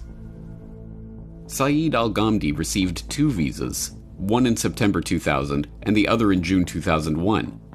His second application was incomplete, lied about his earlier visa, and was linked to a different passport with fraudulent features. Both visa requests were approved by Shayna Steiger. Hani Hanjour received a visa from Steiger in September 2000, just 2 weeks after she rejected his first application. In subsequent investigations, she gave conflicting accounts of why she denied Hanjour's visa the first time, and why she issued it the second time. Despite numerous errors on their applications which normally would have gotten them rejected, on October 24, 2000, Steiger issued visas to both Walid and Wael al-Shari. And, later that week, despite an incomplete application and suspicious indicators in his passport, Steiger issued a visa to Ahmed al-Nami. From the time of her arrival at Jeddah until just weeks before the attacks, the pattern continued. Men with incomplete, error-ridden applications and fraudulent or suspicious documents had their visas rubber-stamped by Steiger, and, in September, their names and faces ended up on the FBI's hijacked suspect list. In researching his book, Springman tracked down and confronted Steiger about her time at Jeddah and her role in issuing these visas. So in the course of doing more research, I ran across John Gold, who was a 9/11 researcher and an activist. And he came up with Shayna Steiger's name. She was my successor several times removed, who was in Jeddah and who had issued visas to 11 of the 15 Saudis who got the visas in Saudi Arabia to go fly airplanes into American buildings. I said, wait a minute, what is this? And she went on, she was hired out of Columbia University with no real background in foreign affairs that I could see, at a very high GS or foreign service level of about an FSO4, which is maybe a GS 13, I guess, in the civil service. And she went on for a full 20 years with the State Department and retired, if she in fact worked for state. And after a bit, I came across, or actually a journalist came across me and said, look, I found Shayna Steiger out in Iowa. Do you want to talk to her about your experience and her experience and compare them? So I did. I called her up, found her phone number, and she was living with her mother. And we had a bit of a fight to get her to talk to me. And I said, well, look, either talk to me or I'll write an article about it. So she finally broke down and would talk, but only in general terms, saying, well, yes, I did the right thing. I did what I was told. They did an investigation. They cleared me. And I said, well, what was the story? This business of the visas, my understanding was they were recruiting terrorists for the Mujahideen to come to the U.S. for training in U.S. military facilities, generally on the East Coast. And they even had 52 recruiting offices in the United States, including one in Washington, D.C., but I could never find any background on exactly where they were located. And she said, well, I didn't do anything wrong. I just did what I was told. And it was kind of like talking to my cats sometimes, that they were there and they knew you were talking to them, but they didn't give you any real good answers. So the book went out. It's never been challenged by the government, but it's gotten me interviews, such as with you and with a lot of September 11th people. Like so many of the 9/11 whistleblowers, Springman paid a heavy price for his desire to tell the truth. His refusal to bow to the CIA and issue visas to unqualified applicants during his time at Jeddah, his refusal to stop asking questions about the operation he had been involved in after he was transferred elsewhere, and his refusal to stop speaking about the visas for Al-Qaeda long after he left the State Department have had drastic repercussions on his career and his personal life. Once I was out of state, I found I couldn't get a job anywhere. I mean, I spoke several languages to a greater or lesser extent. I had experience working on 3 continents. I knew how to manage offices. I couldn't get a job. And I got the impression after a bit that I was being blacklisted. So I hired one of these resume checking services out in California and asked them to ask around. So they called up Day Mount and pretended to be someone hiring me and wanted to know how I was as an employee in Jeddah and what he thought of me and could he think of anything that special that I had done. And he said, well, I can't think of anything really right off the bat. And he came to these weasel-worded responses to their questions, which gave the impression that, no, you shouldn't hire this guy. But he didn't, of course, come out and say that. But it was, by implication, very, very clear that Mike Springman is not to be touched. So then I went to law school and worked at getting a job after law school. I started asking around when I was in law school. I interned in various organizations like the American Civil Liberties Union.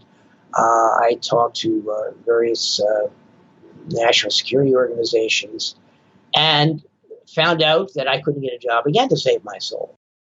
Well, I tried writing. I tried everything I could think of. And while collecting unemployment, I was told to issue them reports on how many people I talked to during the week, and I would send page after page after page in of companies I applied to that I felt would fit my talents and abilities, and got nowhere. So I figured, the government is still in there pitching, trying to keep me out of any kind of gainful employment, because that's how you get rid of people permanently. They don't have any money, they can take your house. You have no money to do anything except put food on the table if you can. So it was a very nasty few years. And for all of this sacrifice, we are still no closer to learning the truth about the Jeddah consulate and the CIA operations there than we were 2 decades ago.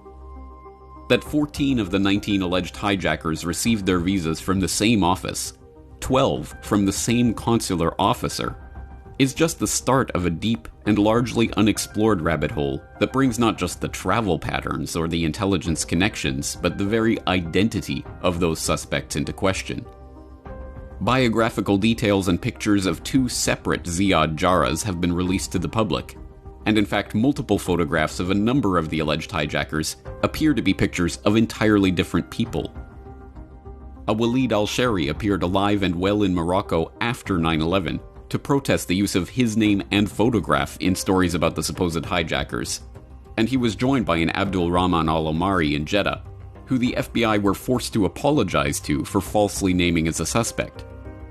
Newsweek reported that 5 of the alleged hijackers received training at secure US military installations in the 1990s. Amidst the confusion, FBI Director Robert Mueller was forced to admit that the Bureau was not certain as to the identity of several of the men on their suspect list. These issues remain untouched and largely forgotten by a public that, through a process of suggestion and association, have come to believe largely without question that the 19 faces in the iconic hijacker lineup are the perpetrators of 9/11. It is only through the story of people like Mike Springman that we can begin removing those layers of lies and obfuscations from the story of 9/11 and come to a better understanding of the truth. And in the end, that idea, that we can get closer to the truth, that wrongs can be righted and lies exposed, is the idea that motivates whistleblowers like Mike Springman. Whistleblowers who have come forward at great personal expense to shine light on these long-buried and inconvenient truths. I think, I have to look at what I did and look at myself. And, as the story goes, look at your face in the mirror every morning. But I've been reading some emails sent to me by a good lawyer, contact, lobbyist, and attorney on Stoicism. And they're having things from Marcus Aurelius and Epictetus and other folks. And one of the things that I saw was their comment that memento mori, that you expect to die. And you don't fear death, you don't look forward to death, but at the end of the day, you think, well, what have I done this day, the last day that might be the rest of my life? I may not wake up tomorrow morning. Have I balanced the accounts? Have I done something of substance? Have I tried to rectify a wrong? Have I tried to do something good to balance out the evil in the world? So that's one of the reasons why I keep doing this. I figure if I've got nothing else to do for the rest of my life, I've got to square the balance. And regrettably, I've got to say, educate the ignorant if I can.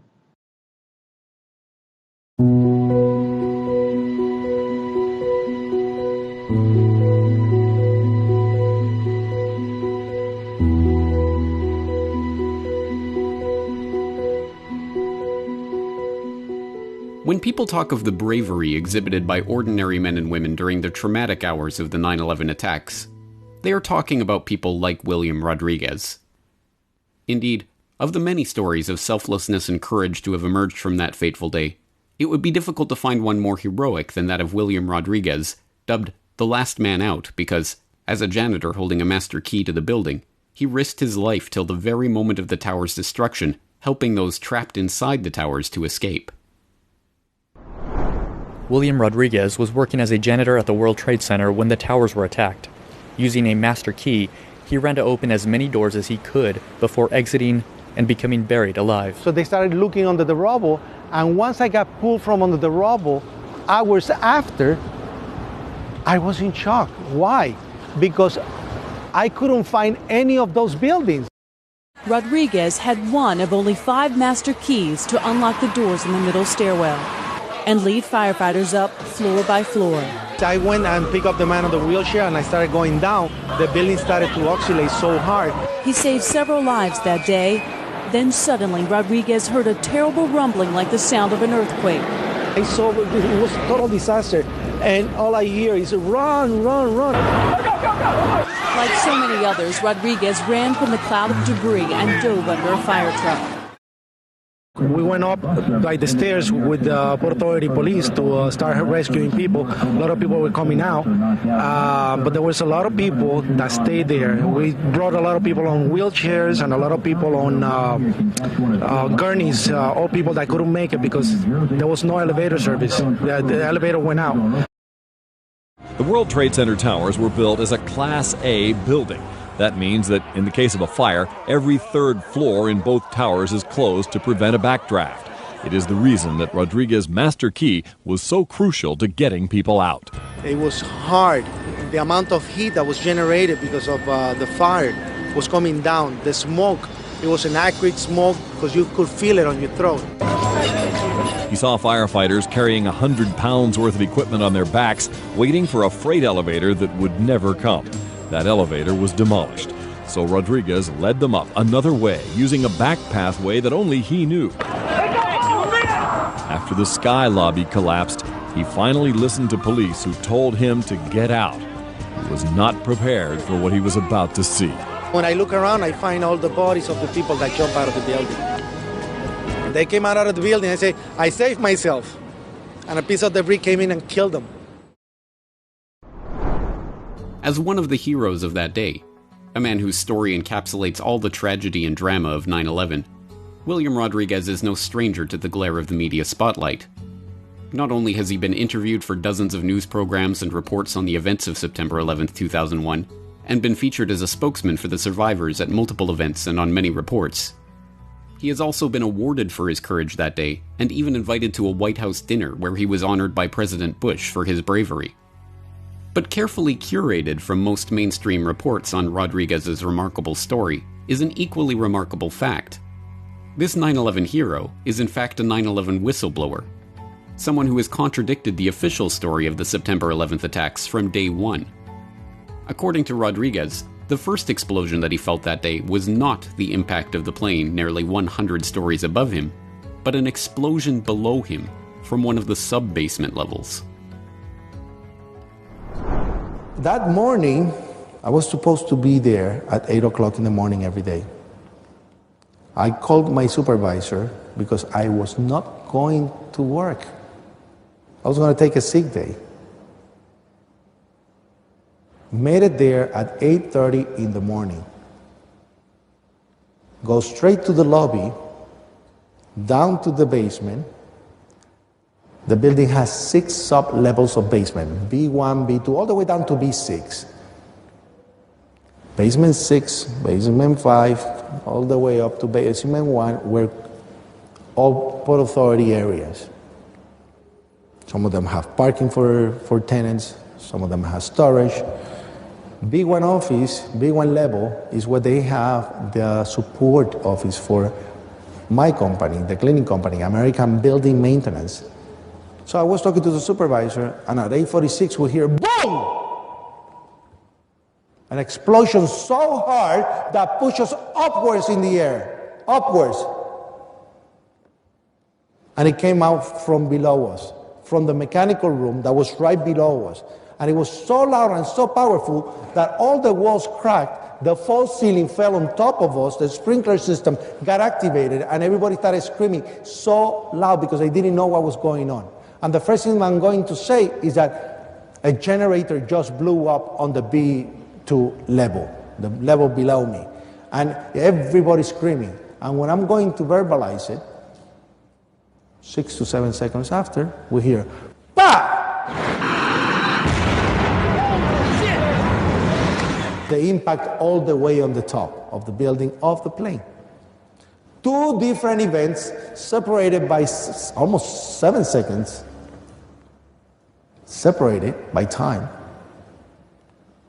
And now, I work in the building for 20 years. I know the difference of a sound coming from the top and one from the bottom. So when everybody started, what the heck is going on? A person comes running into the office saying, "Explosion, explosion." His hands extended, all the skin pulled from under his armpits, on both arms, hanging. And we thought it was clothing. It was part of his clothes.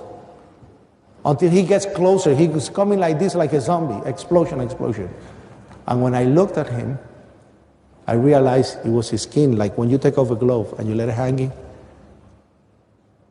And when I get to see his face, all this part was hanging of his face. And everybody started screaming in horror. And I say, "Don't move." The guy was a black guy named Felipe David. Worked for a company called Aramark.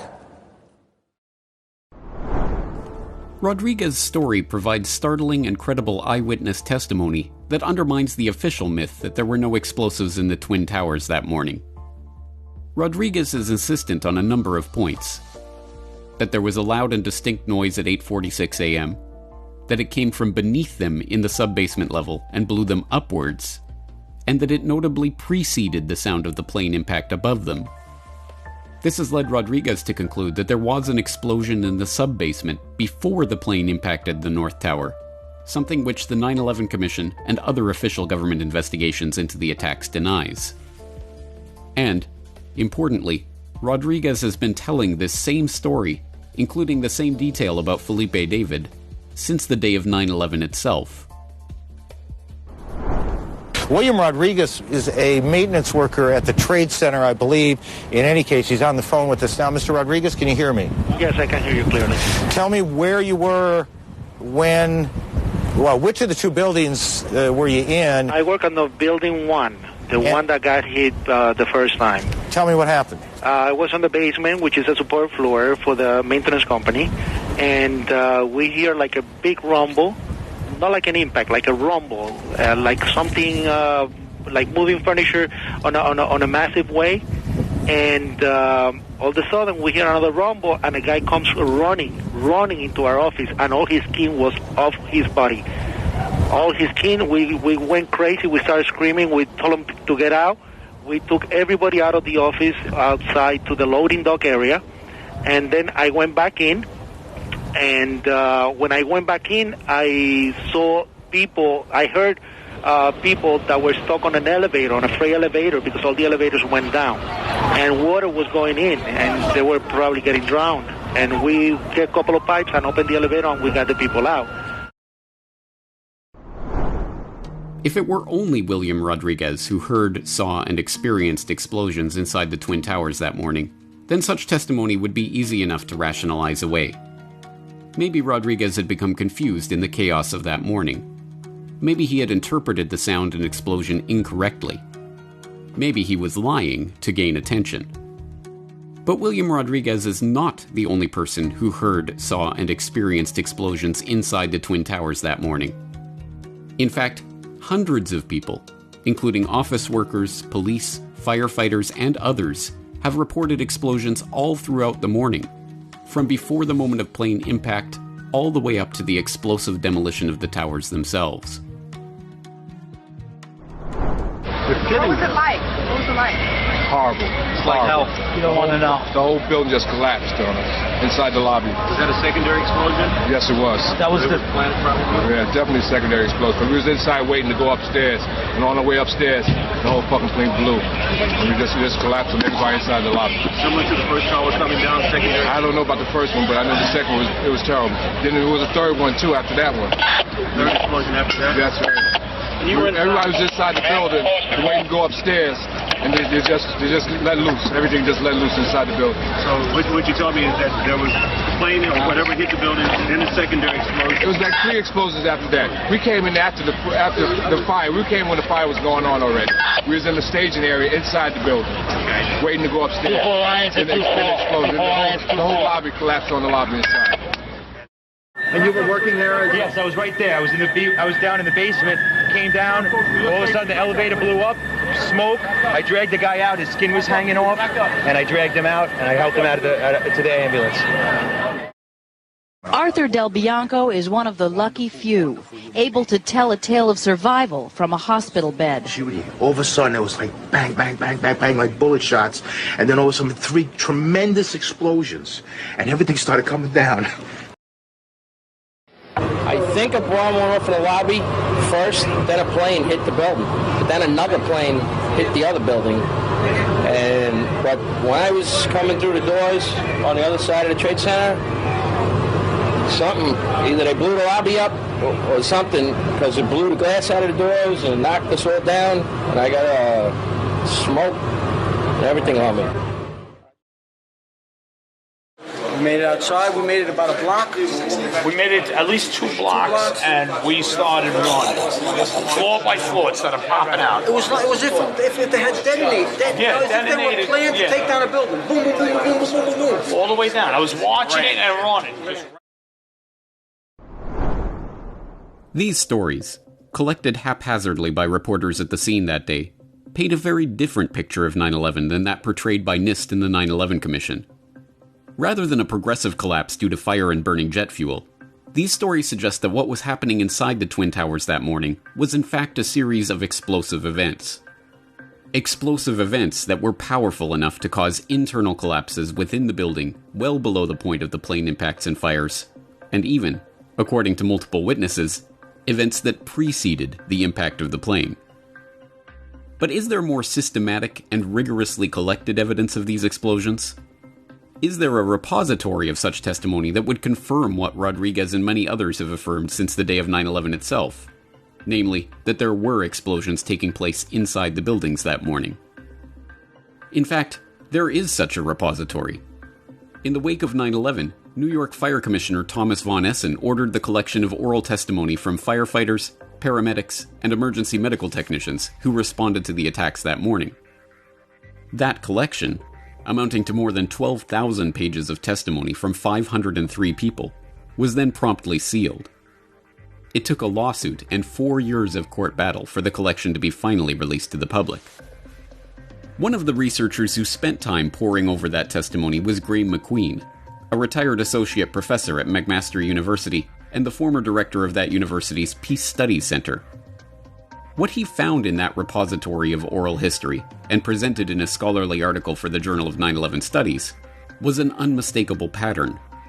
Time after time, these first responders reported experiencing explosions in the Twin Towers. Explosions that cannot be accounted for in NIST's official explanation of the tower's destruction. There is other eyewitness explosion evidence that corroborates Rodriguez, at least in a general way, meaning that there were people talking about explosions in the basement. There were lots of people talking about tremendous explosions and fire in some of the elevators, blowing the doors off elevators. And some of this testimony can be found on the internet. I found some of it in the FDNY oral histories.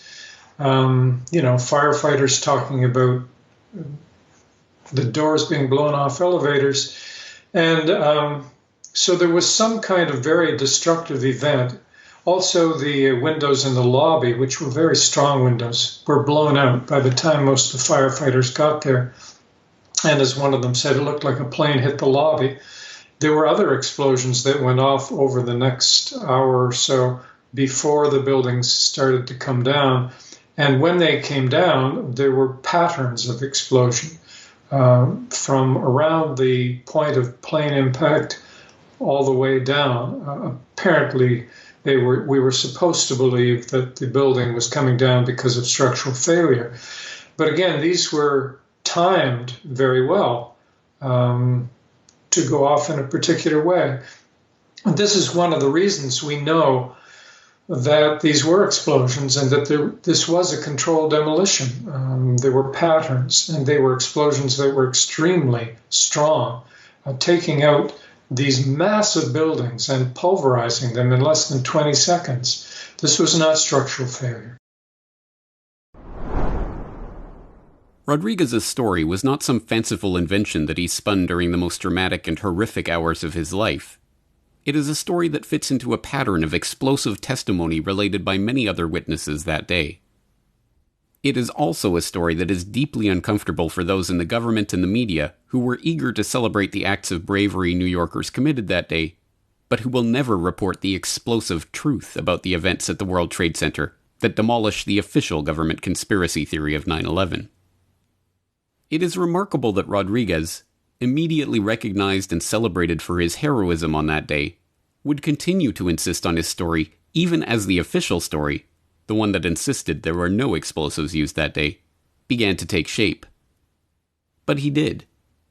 For years, Rodriguez used his speaking opportunities on mainstream media and at memorials and commemoration events to inform the public about explosions in the Twin Towers that morning. Unsurprisingly, despite the attention and accolades he received for his remarkable story in the early days of 9/11, he soon found himself becoming persona non grata in the mainstream media because he refused to go along with the official lies about what happened that morning. It says Safety Fire Department of New York. A rescue jacket he wore over his torn shirt, a lantern from the rubble. It doesn't work, but another memory from 9/11. And a piece of marble from high up on the 44th floor.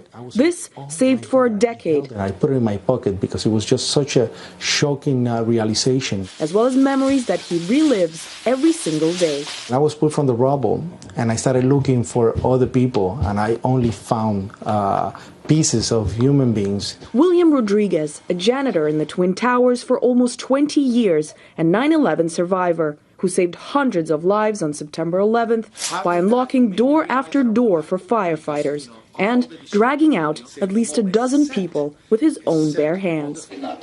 Known as the last man out before the World Trade Center collapsed, his unlikely story had the media glued to him like bees to honey. Ordinary people doing extraordinary things like William Rodriguez. Becoming a voice for the victims, Rodriguez was honored as an American hero, only to be left homeless in the aftermath of the tragedy. Funny thing, I will give the 800 number on camera, and when I call the 800 number, they deny me the help. And shunned by the mainstream media soon after.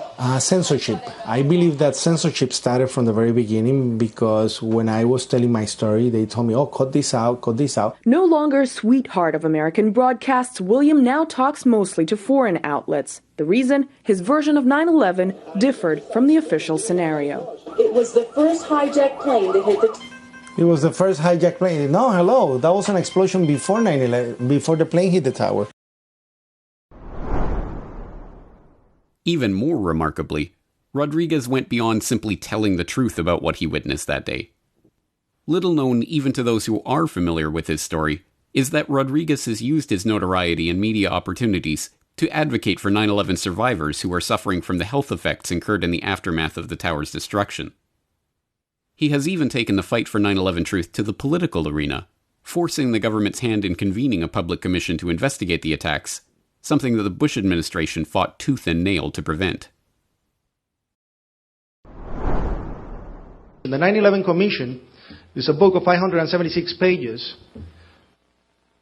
and 576 pages of lies, because the 9/11 Commission exists because I went with 3 other people to Congress to ask that we wanted a formal investigation of the events of 9/11. And you may remember that the president said, we don't need an investigation, we know who did it. That was the wrong thing to say to the families. We had the right, and we wanted to know. So we pressed for an investigation. They didn't want it. So we used a technique that they have used against a lot of the people with the excuse of the war. We put widows. We put wives. We put fathers that love their loved ones on every television show and every news network to ask for an investigation. And they couldn't handle the emotional toll that will create on the American public. So we got the investigation. I testified behind closed doors. They didn't want me to do the testimony in an open hearing. Everything else, everybody else, open hearings. You saw the hearings. Mine was behind closed doors. I agree because I did not know what was the process. And I thought up to that point that they were going to do the right thing. We created the Family Steering Committee, and we gave the commission 168 questions to answer. We only have 22 of those questions answered. We wanted to have a family member to be part of the commission, and they say, we don't want to allow that because they will have access to national security papers and a lot of flim-flam and balonies. We never got it. So we have to press for questions to be answered. We never got those answers. Up to that point, we thought that they were going to do the right thing. The final report shows up. What a surprise. My whole testimony was omitted. It doesn't appear. 27 people that I gave them to interrogate, they didn't call, not even one of them. That the 9/11 Commission's work was subverted and undermined by conflicts of interest and deliberate cover-up is perhaps to be expected. But the efforts of people like William Rodriguez have been instrumental in advocating for those left quite literally in the dust of 9/11. Those whose stories are too problematic for the official 9/11 narrative to be given any credence or attention. As Gray McQueen points out, the story told by William Rodriguez and the other witnesses to explosions in the Twin Towers that day is not a peripheral issue or a minor footnote in the story of 9/11. On the contrary, it is of central importance. Either Rodriguez and the other witnesses to explosions independent of the planes and fires are wrong, or they are right. And if they are right, we are forced to the conclusion that the official story of 9/11 is not just mistaken, but that it is a deliberate fraud that has been perpetrated on the American public, and the broader public around the world, for nearly 2 decades. Well, that would obviously indicate that somehow this building was wired for explosions and that there had been a plan made in advance of the plane attacks to destroy this building. And that means the official story about, Mohammed Atta and the other 18 hijackers flying planes is an incorrect story. That it indicates that there was, to use the classic word, an inside job. Somehow insiders, deep insiders, got in the building and readied it for annihilation on that day. And it also indicates that the story we've been told is false, and really knowingly false, because, of course, Rodriguez and many other eyewitnesses to explosions were ignored, or silenced, or lied about by the official investigating agencies, which means that the whole 9/11 story is a fraud. Ultimately, the story of Rodriguez is important, not just for what it tells us about the official 9/11 narrative, or even for what it tells us about the way that power operates in society. It is important because it shows us what ordinary men and women are capable of in extreme situations, It reminds us that, in times of distress, we are still capable of coming together to help those around us. And it provides us with an example of someone who will not stop telling his truth, even when it becomes unpopular.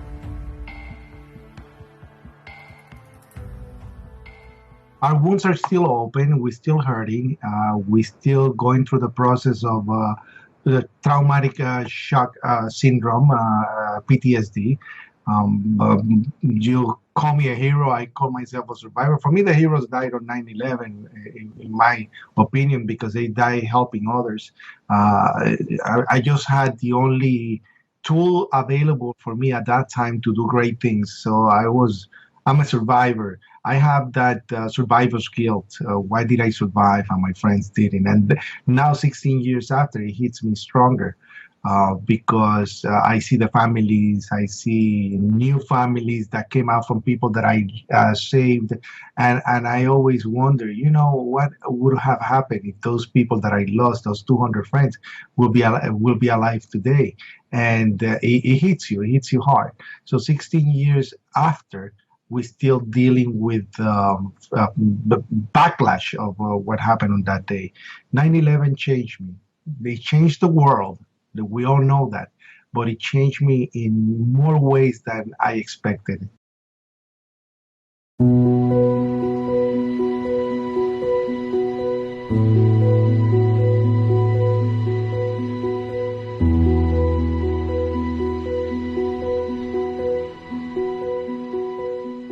Of all the 9/11 whistleblowers, perhaps the most noteworthy are the 9/11 commissioners themselves.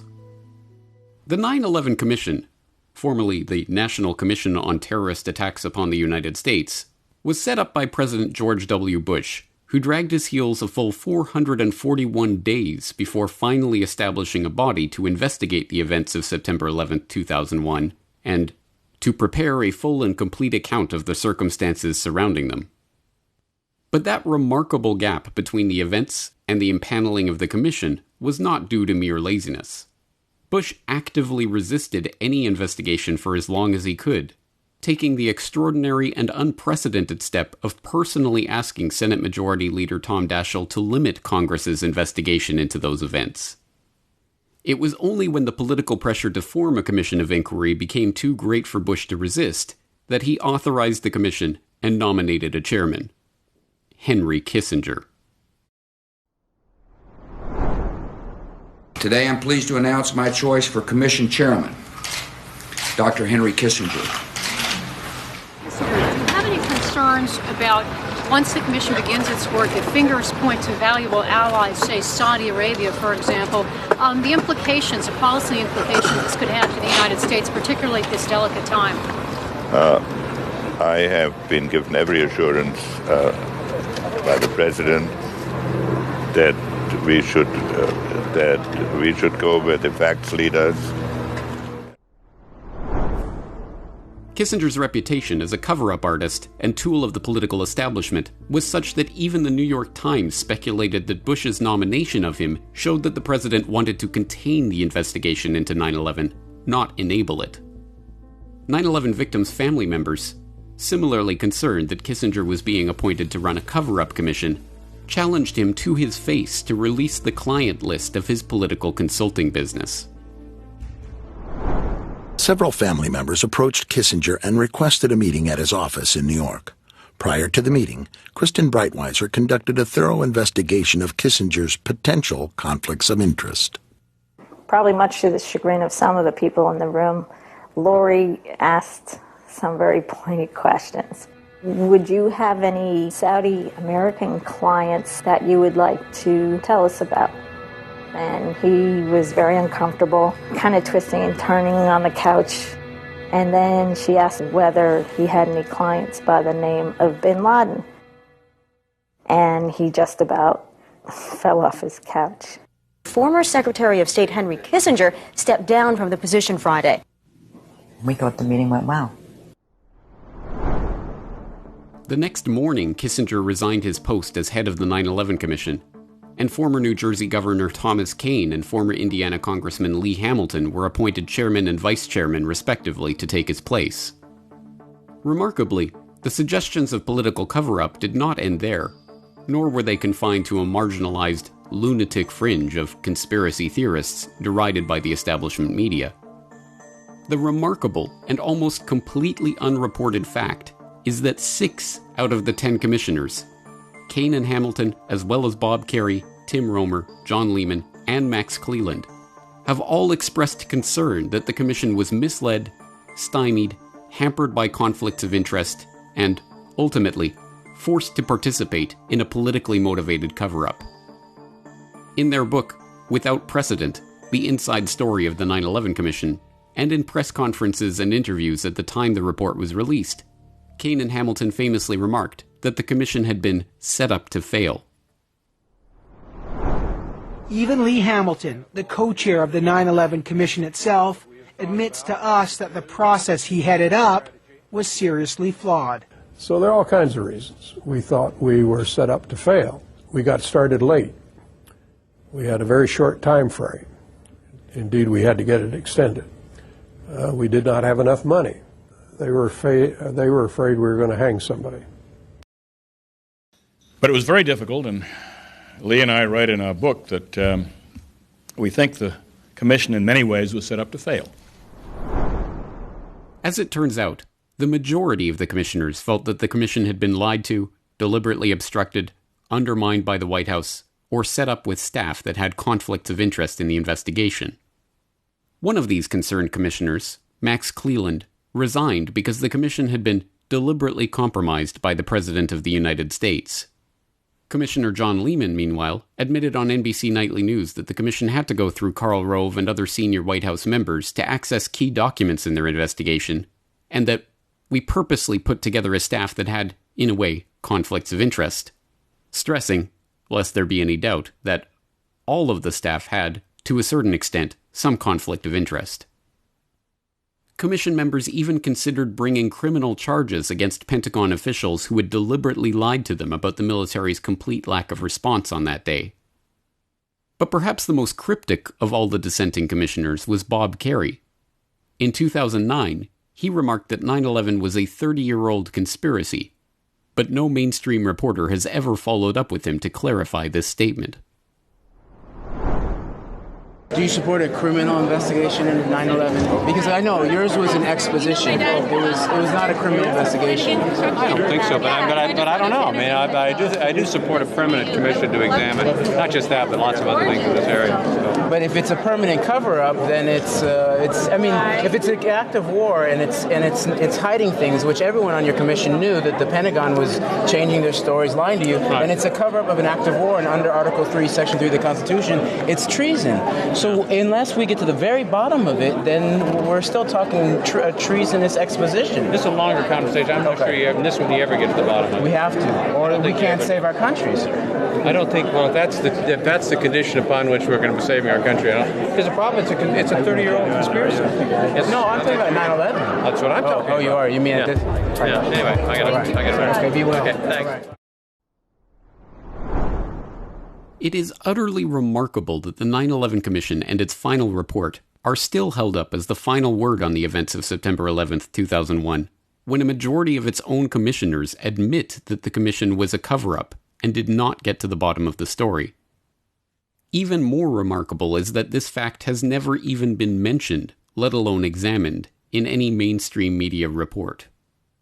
And, despite the fact that the majority of Americans believe the government is concealing what it knows about the events of September 11th from the public, to this day, anyone who raises questions about the Commission or its findings is treated as a conspiratorial loony by those same media personalities that refuse to report on the 9/11 Commission's own whistleblowers. It should be apparent by this point that the old argument that someone would have talked is not just fallacious, but factually incorrect. There have, in fact, been numerous whistleblowers, with documentable evidence of the frauds and fictions that have been constructed around the official 9/11 narrative.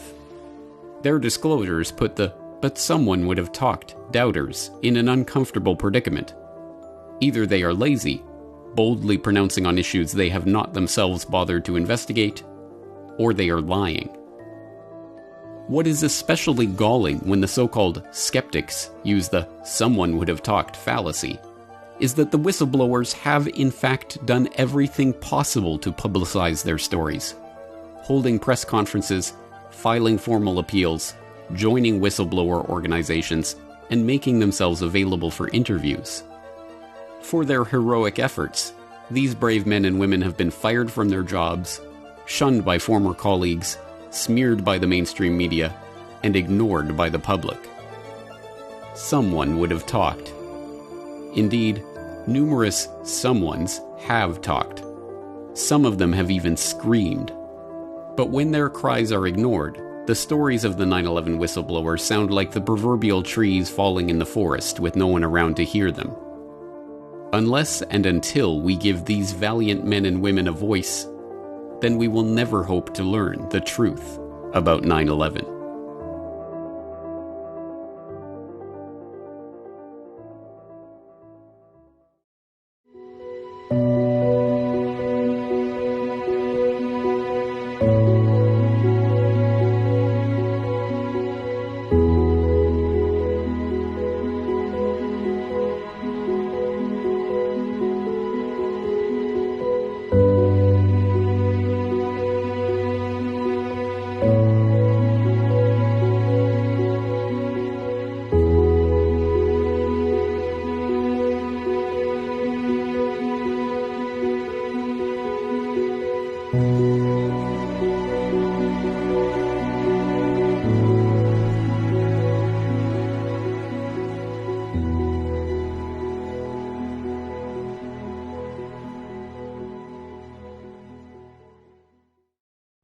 Since the day of 9/11, we've been told what happened.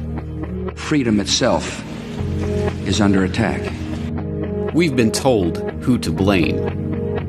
The Taliban and Al-Qaeda. Osama bin Laden. Terrorists in the terrorist network. Osama bin Laden, the leader of Al-Qaeda. We've been told what to think.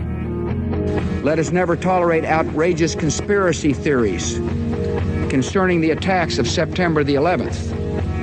But if you haven't seen 9/11 Trillions or 9/11 War Games, you don't know anything about 9/11.